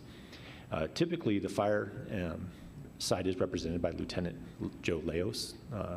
He attends these, as well as our fire protection engineer, looking at a code review and talking about what they need to be aware of for what they're going to be doing in the cannabis industry. So things like selling retail have a certain set of requirements, whereas when you get into production, there's a different part of the fire code that applies. So the way I think about this is the car industry. So you go down the street and there's a car dealership right there. They sell vehicles. Now, if they wanted to now start producing batteries because they're going all electric, right? They have a different part of the fire code that applies. And that's what we're really seeing right now is as this industry is emerging, people are trying to find their niche, trying to find their market share. So they might start off with retail and now they want to do consumption or they want to do some level of production. So it gets a bit complicated. So walking through what you see here on this flow chart, the different activities that we have going on, the meetings, the education, special projects, as well as code review and research. We do extend to them a pre-inspection where we can actually tell them some of the code that may apply. And then once they're ready for opening up business, the fire department is the last entity that goes into their business to do an inspection to make sure they're meeting fire code. This is where we run into some issues with our current request is people are calling and they're pushing to get open because they want more of that market share and they're not quite ready to open. So we have to say, you know what, you got to go back and look at these aspects of the code. So they go back down to design, review, and research because they weren't ready to open, or midstream they said, you know what, I want to do something more than just retail. I want to have on-site consumption. So they have different parts of the fire code they have to meet. But if they are ready to open and they have everything ready to go, they can pass their inspection and they really won't see us until either something happens or there's a complaint, which hopefully there won't be, or the next year when we have to be back in to inspect that business for the state requirements. Usually when that happens, they continue doing exactly what they said they would. We have that with many businesses right now where they just continue business as is. There's no changes to the location. They've got their either their suppression system serviced and updated, or they have their smoke smoke detectors ready to go, the emergency lights are fine, and then they pass, and they won't see us again for another year. But what we run into a lot of times, even before we get to that field verification, are people are altering their building, or they're altering what they do on site, which can be frustrating for business owners, especially new business owners who don't understand, well, this aspect is legal, why can't I do this? And it just takes us sitting down with them and explaining, look, these are different requirements of the fire code. When you switch from one type of business to another, there's a different set of code you have to meet. So that's kind of the background of what we've been doing to help out our cannabis industry, working with them, I think, very, very well, and trying to be timely to their request. But you can see that when you start following this flow chart, it can get complicated, it can get a little frustrating, but we do try to keep everybody flowing through the process so that they can open. So one of the things that we're projecting is the need for another fire department inspector. Right now we have a total of 4 inspectors. One is Lieutenant Jose Leos. We have 2 inspector investigators, and then we have 1 fire inspector, and then not shown here is our fire protection engineer who does a lot of the front end plan review. So we have over 4,000 businesses that need annual inspections, and just to be transparent, we do not go to all 4,000 businesses every year. We don't have enough staffing to make it. We do approximately half that number. Our inspector investigators, as the name implies, they also do investigations. So all 3 of our inspectors do investigations as well. They also go to complaints. They also fill in on public education. So that's just, we can't meet the demand right now. Mean inspection time is about 2 hours. Some businesses, when it's just a simple office, it's easy to walk in, and within 15, 20 minutes, you know that they've got their extinguishers ready to go, exit signs work, or maybe they don't even require one because of the size of their building, and we're done. Some of the other ones are much more complicated. For the state, we took over inspecting all of the public schools within the city of Las Cruces. Those are very time consuming. When we look at supporting LRU, the International Airport, and our fixed base operators, those take a lot more time. Usually going up to the airport is at least a week-long ordeal, going through there and trying to inspect all the hangars as well as the FBOs. And wait time right now for new businesses for what we call a BR, business registration inspection, is anywhere from 1 to 2 business weeks. So 5 to 9 days. And that's first come, first serve. So it can give the impression that we're not super reactive to their needs, but we're just processing things as they come through. And usually when they call and they say, we need an inspection, it's, are you ready for your inspection? Is your business ready to open? And it's like, no, I'm still working on a few things, and then we try to schedule them out. You can see there some of the numbers from economic development between 21 and 2022, almost a 9% increase in business applications. So economic development, they put this through a model looking at our first come, first serve method of providing business inspections, the number of business inspection applications, the time it takes to do a business inspection, and the available hours every month, 8 hours a day, 20 days a month. So a very liberal, I would say, approach to how much time we have to do the inspections given our community engagement and education and also our investigation needs. But looking at 5 inspectors, we do feel that with a 5% increase in the number of applications per day, as well as a 2% increase in our service rate, basically how many inspections we can get done every day, that we will be able to decrease our wait time for these new businesses, hopefully below that 5 days, 5 to 9 days, that they could actually see an improvement. The cost there for the first year of the inspector is $155,000. That includes salary and benefits of $87,000 roughly, vehicle, and then $8,000 in training. Going on past year 1, that cost obviously decreases as some of those capital needs aren't required. So with that, I think we were really trying to meet the needs of the industry as it is just emerging, help out our business owners and first-time business owners of understanding how the fire code may apply to them, as well as maintain our service level to the other 4,000 businesses that are in town. So with that, I believe I'm turning this over to Matthew.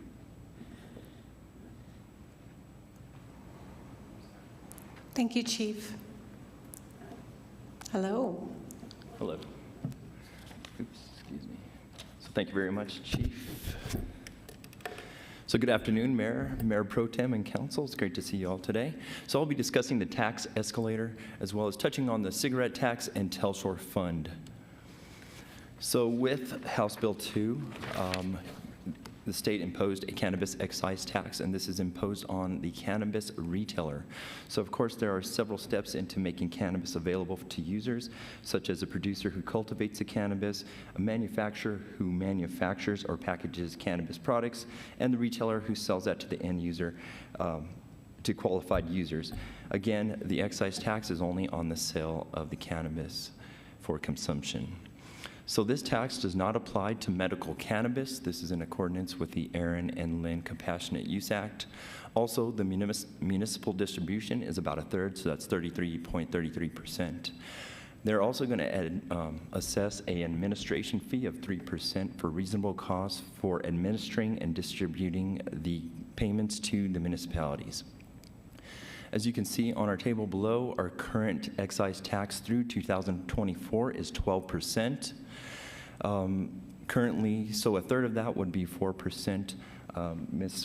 Dr. Monica Torres mentioned that our average payments over the last 2 months was about 1.9 million, so that translates to close to 80,000 for the city. So projecting that out, if that remains consistent, we have the potential to receive close to $1 million on that.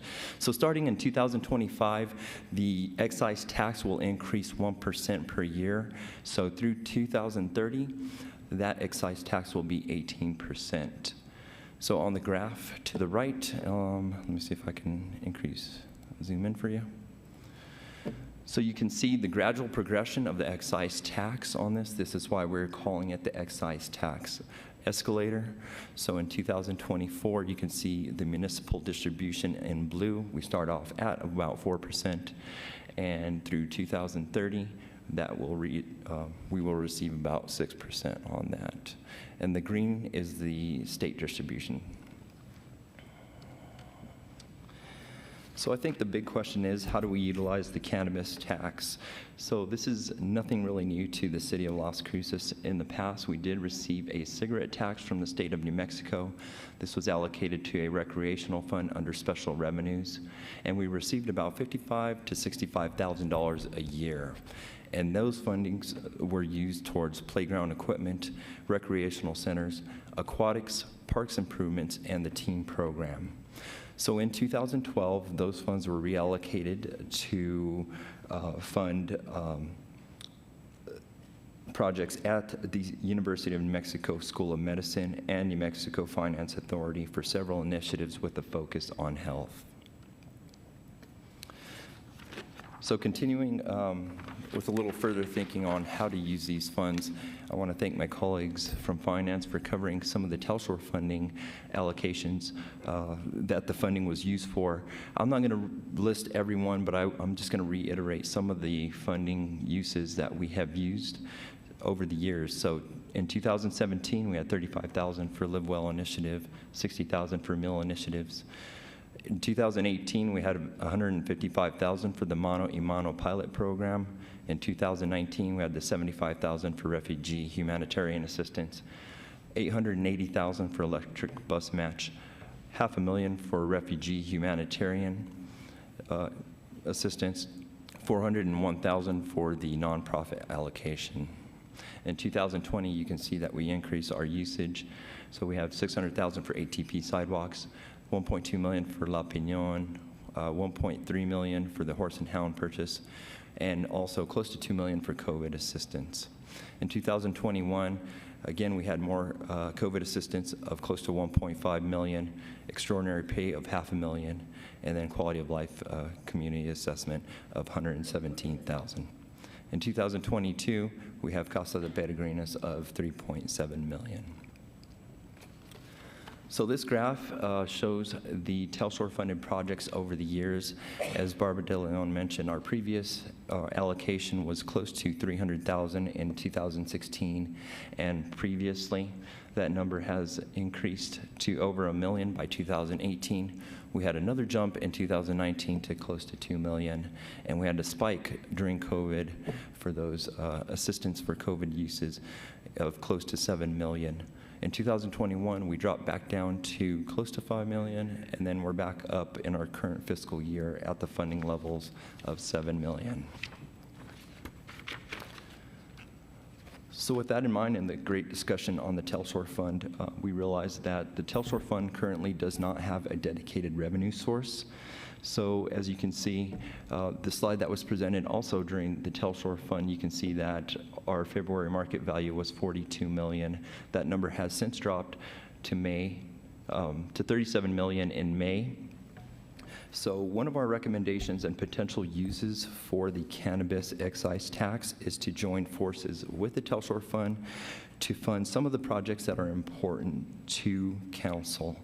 And that would provide us with the ability to keep the TELSHOR Fund healthy and continue to use the excise funding revenue that we receive from investment income to fund some of these projects. So with that, I'm going to go ahead and turn it over to Ms. Irene Parra to discuss what other cities are doing. Thank you very much.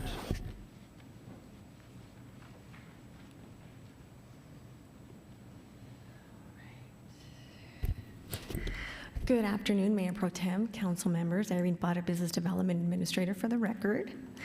And today I will be discussing how other cities are allocating cannabis revenue.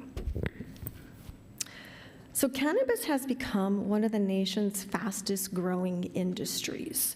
As of June 2022, 38 states have legalized some form of legalized cannabis, with 19 states, including the District of Columbia and Guam, allowing legal use for all adults.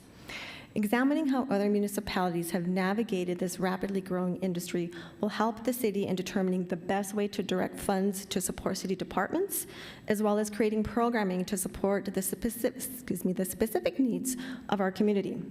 The city of Denver, Los Angeles, and Portland provide some good examples.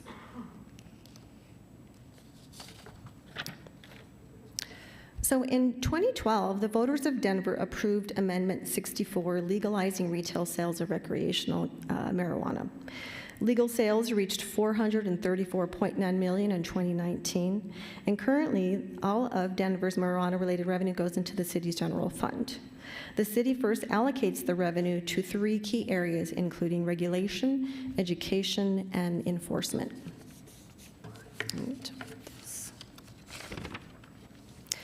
Of the projected $21.7 million that was appropriated for marijuana-specific spending in 2020, the city budgeted $7.4 million in expenditures across city departments and agencies for regulation, enforcement, and education efforts.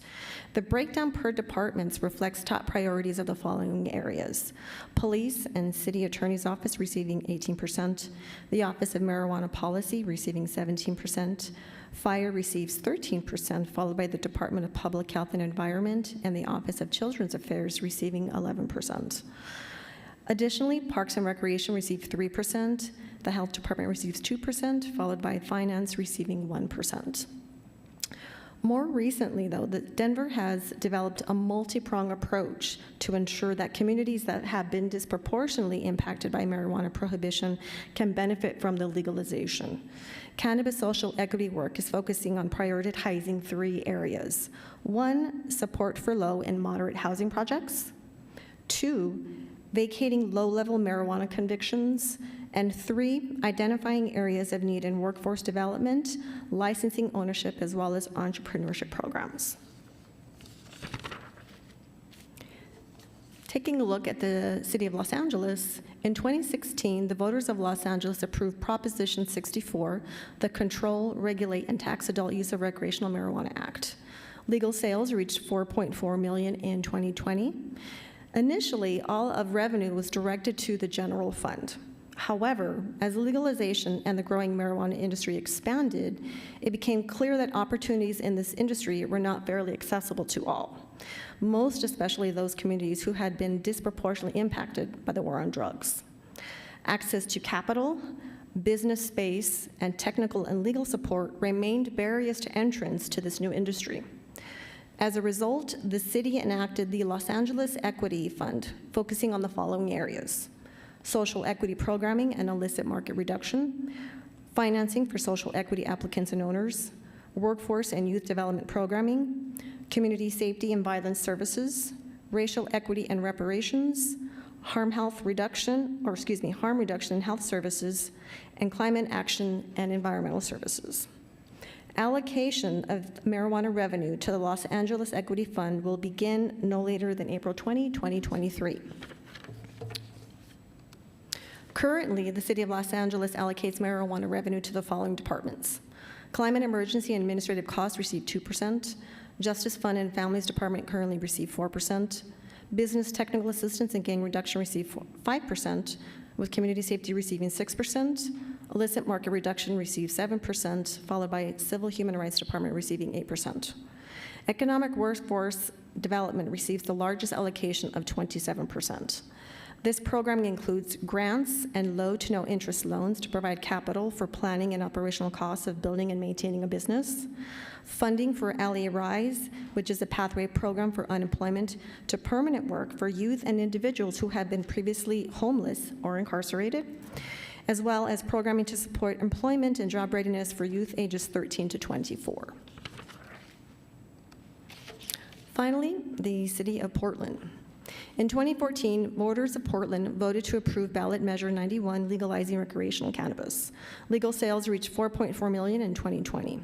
In 2016, voters passed a measure to approve $500,000 for a portion of projected annual revenues from a local tax on recreational sales. Per City Council's directive, a community steering committee process and community survey provided guidance on how funding should be appropriately allocated to address the areas identified in the November 2016 ballot. Specifically, to support neighborhood small businesses, especially women-owned businesses and minority-owned businesses, including but not limited to business incubator programs, management training and job training opportunities, and providing economic opportunity and education to communities disproportionately impacted by cannabis prohibition. The steering committee dedicated $150,000 to businesses and technical support and another $350,000 to grant funding to support record clearing and workforce development. Here is the breakdown of those funds. 30% goes to businesses and technical support, again for business incubator programs and job training support, and 70% goes to record clearing and workforce development programming. Record clearing looks to address undue direct harm to those disproportionately impacted by cannabis prohibition by removing barriers to housing, employment, and education through legal support for expungement, fine reduction, and charge reduction. And workforce development programming focuses on training, mentorship, and other workforce reentry support. We will continue to move forward in participating in the weekly pre-application sessions as well as one-on-one consultations. In addition to questions regarding licensing and permitting, the primary focus continues to be financing. We have also begun talks with our local partner agencies regarding the development of cannabis-specific entrepreneurship and technical support programming. The programming would provide guidance on building a solid business plan, strategies for success in marketing, and managing and operating a cannabis business, similar to the BISMIT programs that we currently have in place. Within the next year, we hope to conduct a market analysis of our local cannabis businesses to identify needs, trends, barriers, and opportunities for growth. We will also be working with the Cannabis Control Division, who will also be conducting tracking data to include taxes, sales of product type, expansion, and product development. This data will serve as an outline for the development of other certification and degree programming with our local educational institutions. Currently, CNM Ingenuity, which is an arm of Central New Mexico Community College in Albuquerque, currently has online workforce certification programs in place, which provides mandated training requirements in state rules and regulations, safety protocols, and ethics. The program helps to prepare job seekers for employment in the cannabis industry. Additionally, UNM Continuing Education, also in Albuquerque, is offering online courses preparing students to become informed and ethical business owners. We are working with our local institutions and hope to see the development of similar programming to support our local businesses and those hoping to enter this new industry. And with that, I'll take questions. Thank you so much. I'm looking. Yes, Councilor Bencomo. Thank you, Mayor Pro Tem. Thank you so much for the presentation, everyone. That was very holistic and thorough. I really appreciate the thought being put behind this. And thank you, Ikani, for leading the way. Do you, any of you, I feel like what we're missing right now is information from the state. I guess I would hate to go down a path where we're saying let's allocate our significantly smaller portion of the taxes in this XY thing, and then the state says we're going to do the same thing, and then we're not being strategic with our portion, right? And so is there yet any information that we have from the state? I think you, Councilor Bencomo, Mayor and Mayor Pro Tem Gandara, Ikani Tamopea, Assistant City Manager, I reached out to our lobbyists at the state. He mentioned that he is unaware there from where he sits, because that would be the one that I would expect is the closest. I know Irene reached out to various cities in the state. I don't know, maybe nodding your head or sharing. We'll see what she knows.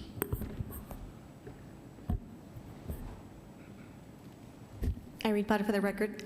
So I did recently have a conversation with the director from the Cannabis Control Division, and they are looking to try and begin sort of a general outline of programming that they want to also provide, which is why we're sort of waiting on our market analysis, because we don't want the information to be redundant. We don't want the efforts to be redundant.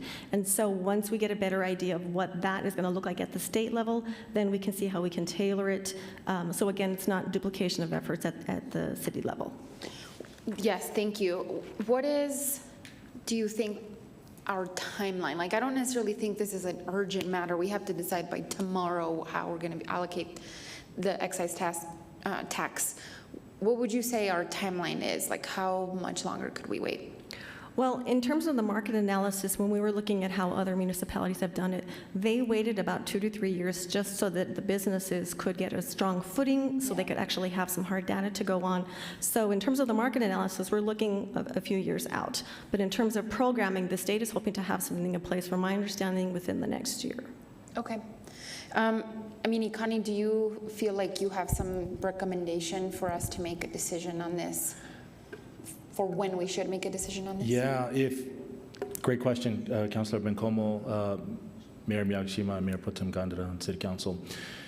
I would say it depends. If you're trying to wait for when the state has something so that we don't have duplication of efforts, from my understanding of researching this topic, the reason why the state didn't want to allocate the same time that they legalized was because it was too complex. Mm-hmm. There were too many people with too many things, and they said, if we're going to approve this, we got to approve this without allocating funding first.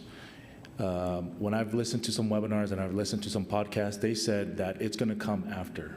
I'm assuming if it were to come, it's probably going to come when it's going to come earlier next year, or in the time when the legislators on the floor meeting about that. So I can continue to talk to our lobbyist at the state level to see when he's hearing about it. But again, that's just if we're waiting, if we don't want to have a duplication of efforts, and so we're making sure we're not putting in the same pot, then that is what I see. I can continue to talk to our friends in the state. Okay.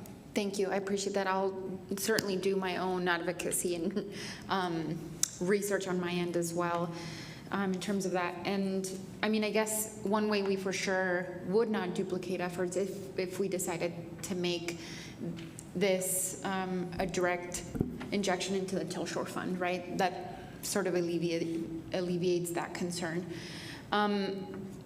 Though I think immediately, the issues that fire raised and then economic development, I assume that you all have had increased capacity in some way, shape, or form as well, given that you're doing weekly meetings and research and all of these things. But certainly, I think if we want the industry to be successful, which I think we do here, and we don't have capacity for getting business licenses out and inspections out, then we should meet that capacity so that the industry is successful and so that we can continue seeing growth in the excise tax. And so for me, that is certainly priority, in whatever way we can go ahead and fund that, I think is critical. In terms of, well, no, I guess we don't know yet either if the state is thinking about allocating any type of funding towards public safety measures, like towards fire departments and police departments, right? That's not a conversation we've heard any rumblings on. Okay.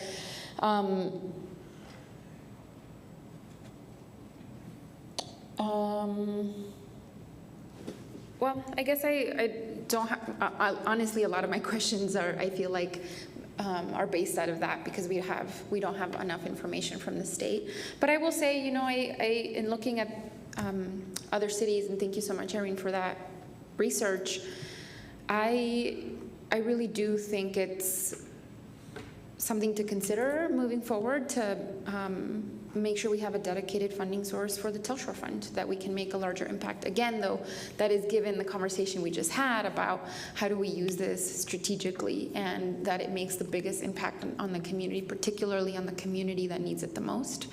I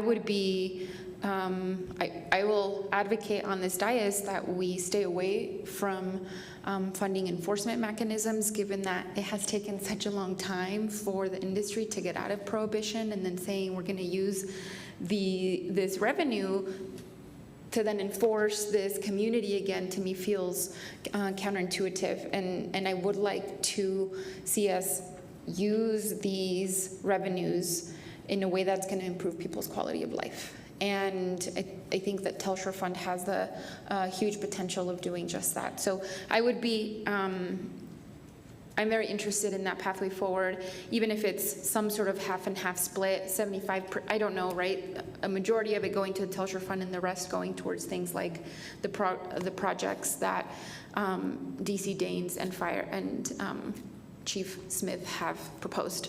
But that's all I have to say for now. Thank you. Thank you, Councilor Bencomo. Councilor Cran. Thank you, Mayor Pro Tem. And thank you, Councilor Bencomo. I think that your questions sort of get to what I'm imagining. I feel like I would hope that we can, I hope that some part of our legislation was actually a little bit more proactive in terms of justice impacted people in our state and expungement and those things that are happening. I do think that is part of the state process. And I don't know exactly how that will trickle down to the folks who have been historically affected by this and might, I would say I feel like we have a need to cover our expenses for the things that we're doing, and I would really like to see that as part of that model. But I think the TELSHOR Fund, I think that the prior presentation, and you're right, and the strategy of sort of framing this and that is to think about how to dedicate funding, but I also don't know that the TELSHOR Fund has necessarily been structured to strategically help disproportionately impacted communities, and in some ways it does, specifically related to health, but I think I would like to then see us to not necessarily expand what the TELSHOR Fund does, but know if we're putting this into the TELSHOR Fund, that there's an added layer of, there's an added lens of equity that really is looking at the people who have been most disproportionately affected. And I do think that there may be some space where there are things like legal services or expungement of certain types of records that may not be trickling down into our communities, and ways that we can support agencies that might be doing things like that might not be within the traditional TELSHOR Fund model. And I would like to be as broad as possible in considering ways to do that so that we're directly affecting the change that I think this community deserves. So that would just be my sort of caveat to that, I think, but I support Councilor Bencomo's sort of model for thinking about replenishing the TELSHOR Fund and perhaps adding an additional lens for the specific communities that may have been affected by prohibition in the past. Thank you, Councilor Curran. Anybody else? Okay, I do want to pass on Mayor's, he stepped off for, it's been a bit, but he wants to see the cannabis tax used for substance abuse, mental health, and homelessness if it's available. We had a very robust conversation at our Economic Development PRC. I think we took in a lot of information. We felt like TELSHOR Fund, that if we could actually make money from that we should do that. It shouldn't just sit in a line item, right? in our budget, but we also, I think, we're clear that we'd like to see it given to substance abuse, or at least I'll speak for myself, substance abuse and mental health programs, very specific, sanctioned by the SAMHSA, the evidence-based programming. I think that is a very important thing for us to do, and I'll leave it at that. Is there anybody out in the audience? They didn't stick with us, really, huh? No? Anybody in the audience that would like to say anything specifically about the cannabis item? No? Okay, seeing none. Connie, did you get what you needed from us? I did. Just okay. Last question of clarification to you, Mayor Pro Tem Gondara and City Council. So do we want to wait, find more information from the state? Let's see what happens there, or what would you like to do with this topic? What is the? Yes, Councilor Flores. Councilor. Oh. Yes. Thank you, and thank you, Connie, Mr. Tampapapeo. I think that you say wait, and wait for what? What exactly would we be waiting for? That's a good question, Councilor Flores. Thank you. I'm just looking at if we were to wait from the state, it's waiting to see if there's any appetite for them to start dividing priorities and start showing us where they're going. Since that was brought up by Councilor Bencomo. And so I'm asking clarifying questions just to see when would you like this to come back, and with what direction? Okay, well, that's a very good question. But it seems to me that you were, waiting for the state to do something is contrary to the evidence or the research that Ms. Parra made insofar as looking at municipalities. So it's apples to apples type of thing. And I don't know if the state would be able to direct what we would like to do with those funds, since it's our revenue. So I think that's the question. And so we, I think, can start looking at how we want to distribute the revenue. Was that the direction you were asking for? Yeah. So yeah. Thank you, Councilor Flores. Yeah. So yeah. We'll move forward. I think so. Thank you, Mr. Okay. Thank you, Madam Chair. Thank you, Councilor Flores. Councilor Abeyta. Yes, thank you. In my opinion, this looks like an issue where if we are getting some revenue in right now, the item for getting another inspector, it seems like an immediate need to start funding, and perhaps education as well that DC Daines also laid out. So that would be something, and then that gives us time then to think of the other options of potentially using this money either in the TELSHOR fund or for what other purposes. But I do think that we need to look on at least funding that inspector item pretty quickly. Thank you, Councilor Abeyta. Councilor Bencomo, Councilor Thank Flores. you, Mayor Pro Tem. Thank you for the question. I agree very much that priority right now is funding the inspector, and I don't see a harm in waiting. What are we, June? The session will meet in January. It will end by March.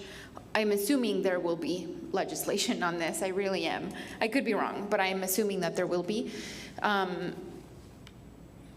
Honestly, 6 months, 8 months, to me that doesn't seem like, and this discussion is us working on it. So I don't think even if we said, we should move on it quicker than if we get to the end of the year and realize that we needed to move on it quicker, we kind of have a pathway forward laid out. You have all done incredible work in laying out the bricks forward. And so I don't necessarily think we're starting at zero, very much the opposite, actually. I think we have a great path forward.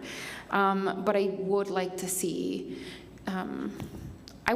more information coming from the state in terms of how they're thinking about funding educational programs. Perhaps they are thinking about funding PD programs. I don't know, right? But I think it's important that we wait. But in the immediate, it's just going to the general fund, right? Right, and We're not touching it until we receive direction from Right. council. so I fully agree that I think the inspector is pretty immediate. I'm sorry, I have to take us back a little bit. I did mean to ask DC Daines a question regarding any data you may have already on impaired drivers from cannabis.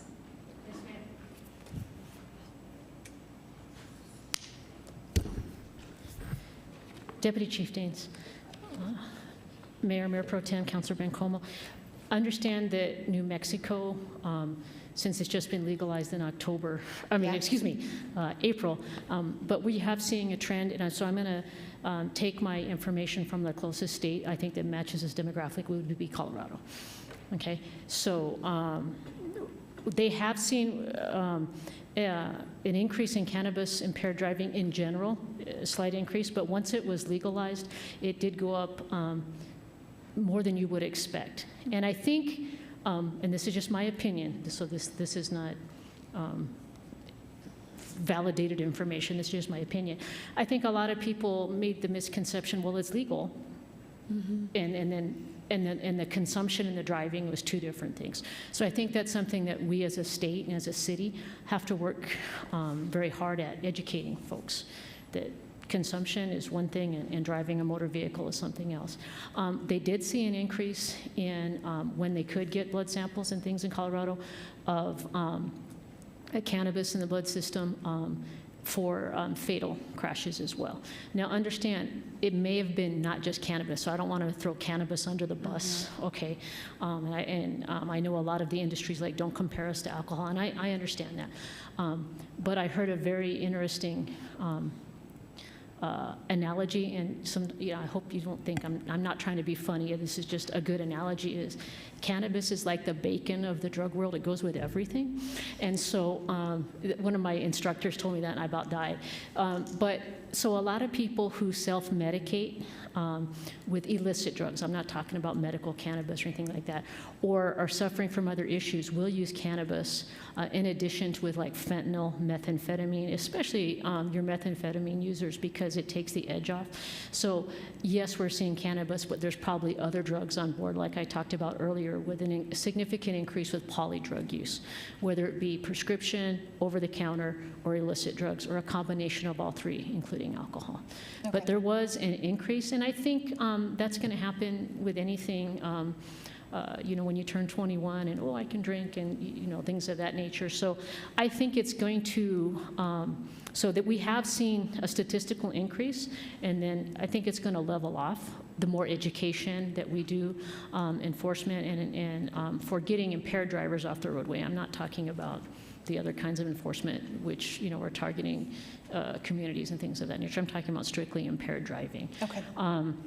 And I think as we educate, just like seat belts, you've already seen the billboards, don't drive high, and things of that nature. So I think if we continue to target that, but I think we will see it. It's a new thing, and so they did see it in Colorado. They did see it in Washington, probably a 20 to 30% increase.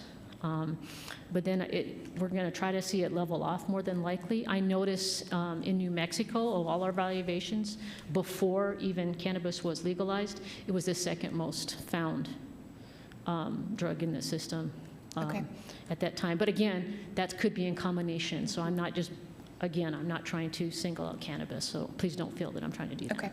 Thank you. Does that answer your question, ma'am? It does, absolutely does. Thank you.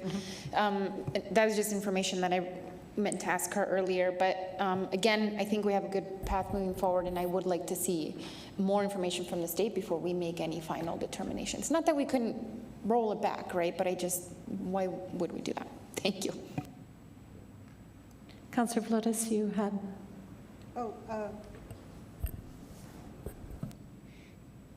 No, thank you. Okay. I understand waiting for the state to determine where they're using their funding. I think that's an important aspect. But I also think there's a need right now in our community. We have a lot of information, a lot of data to support that, and I don't think we should wait. I don't. I think when you talk to the UP Coalition, Natalie Green, to our community partners, nonprofits that are specifically addressing the needs of this community, we have enough data to move forward. We just need to decide what the priorities are going to be. And again, for me, it would be in providing funding for those evidence-based programs for youth are around addiction, and adults, youth and adults, but around addiction, substance abuse usage, and mental health. Thank you. Okay. Councilor Flores. Thank you. So I think there was one city, I can't remember, but there was a 70% allocation to economic development programs or economic development. And then the remaining 30% was for business technology. And I don't remember the city specifically, but I've said this before, people say the root of all evil is money, but in our city, the root of all evil is not having money. So I think it's important that we focus on economic development. When you have economic development, then you're going to have the capital or the revenue to invest in other areas too. I'm not saying maybe 70%, but we really have to do that economic development that really brings big industries. And when you look at a small community like, I think it was Las Vegas, that landed Amazon distribution center, Why wasn't it, yeah, Las Vegas, New Mexico. Why wasn't it Las Cruces, New Mexico? And I ponder on that. I just think, what the Huda happened. And I think that I'm very happy for that community. But I think that we really have to, and I know that our city manager, thank you, Ivo, has worked very hard is working very hard at getting big industries here, as is Davin Lopez in Vida. So I think that in my opinion or my emphasis would definitely be in economic development, because I think that by bringing industries in where people will be making good money, not minimum wage, with all due respect, I think minimum wage jobs are good for college students maybe, but not for a thriving community. We need to thrive, so we need our economic development to get that boost. So that's my spiel. Thank you very much. Thank you, Madam Chair. Thank you, Councillor. Anybody else? Okay. We're good, Connie? We're good. We'll take, we'll try to consolidate everything you guys said and have something to present to you on council. Thank you. Thank you, Connie. Thank you. Okay, I think that does it. I threw my agenda away, so that does it. No, it is. That does it. That does it. Okay, motion to adjourn. So moved by Flores. Second, Abeta. Motion made by Councillor Flores, second by Councillor Abeta. Christine, please call the roll. This is on the motion to adjourn the work session. Councillor Abeta? Yes. Councillor Graham? Yes. Councillor Bencomo? Yes. Councillor Cran? Yes. Councillor Flores? Yes. Mayor Pro Tem? Yes. And Mayor is absent.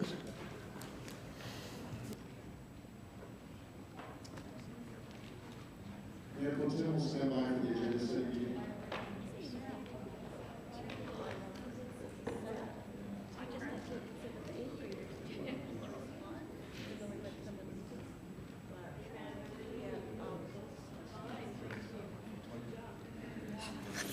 Okay, this begins our agenda setting for June 21st, 2022. Item 1, consent. 1, consent. Item 2, non-consent. 2, non-consent. Number 3, non-consent. 3, non-consent. Number 4, consent. 4, consent. 5, non-consent. 5, non-consent. 6, non-consent. 6, non-consent. 7, consent.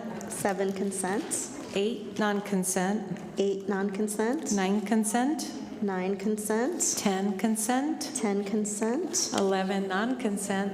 11 non-consent, 12 non-consent, 12 non-consent, 13 non-consent, 13 non-consent, 14 consent, 14 consents, 15 non-consent, and 15 non-consent, 16 non-consent, 16 non-consent, 17 non-consent, 17 non-consent, 18 non-consent, 18 non-consent, 19 non-consent, 19 non-consent, and 20 non-consent. 20 non-consents. Thank you. I don't know, is it?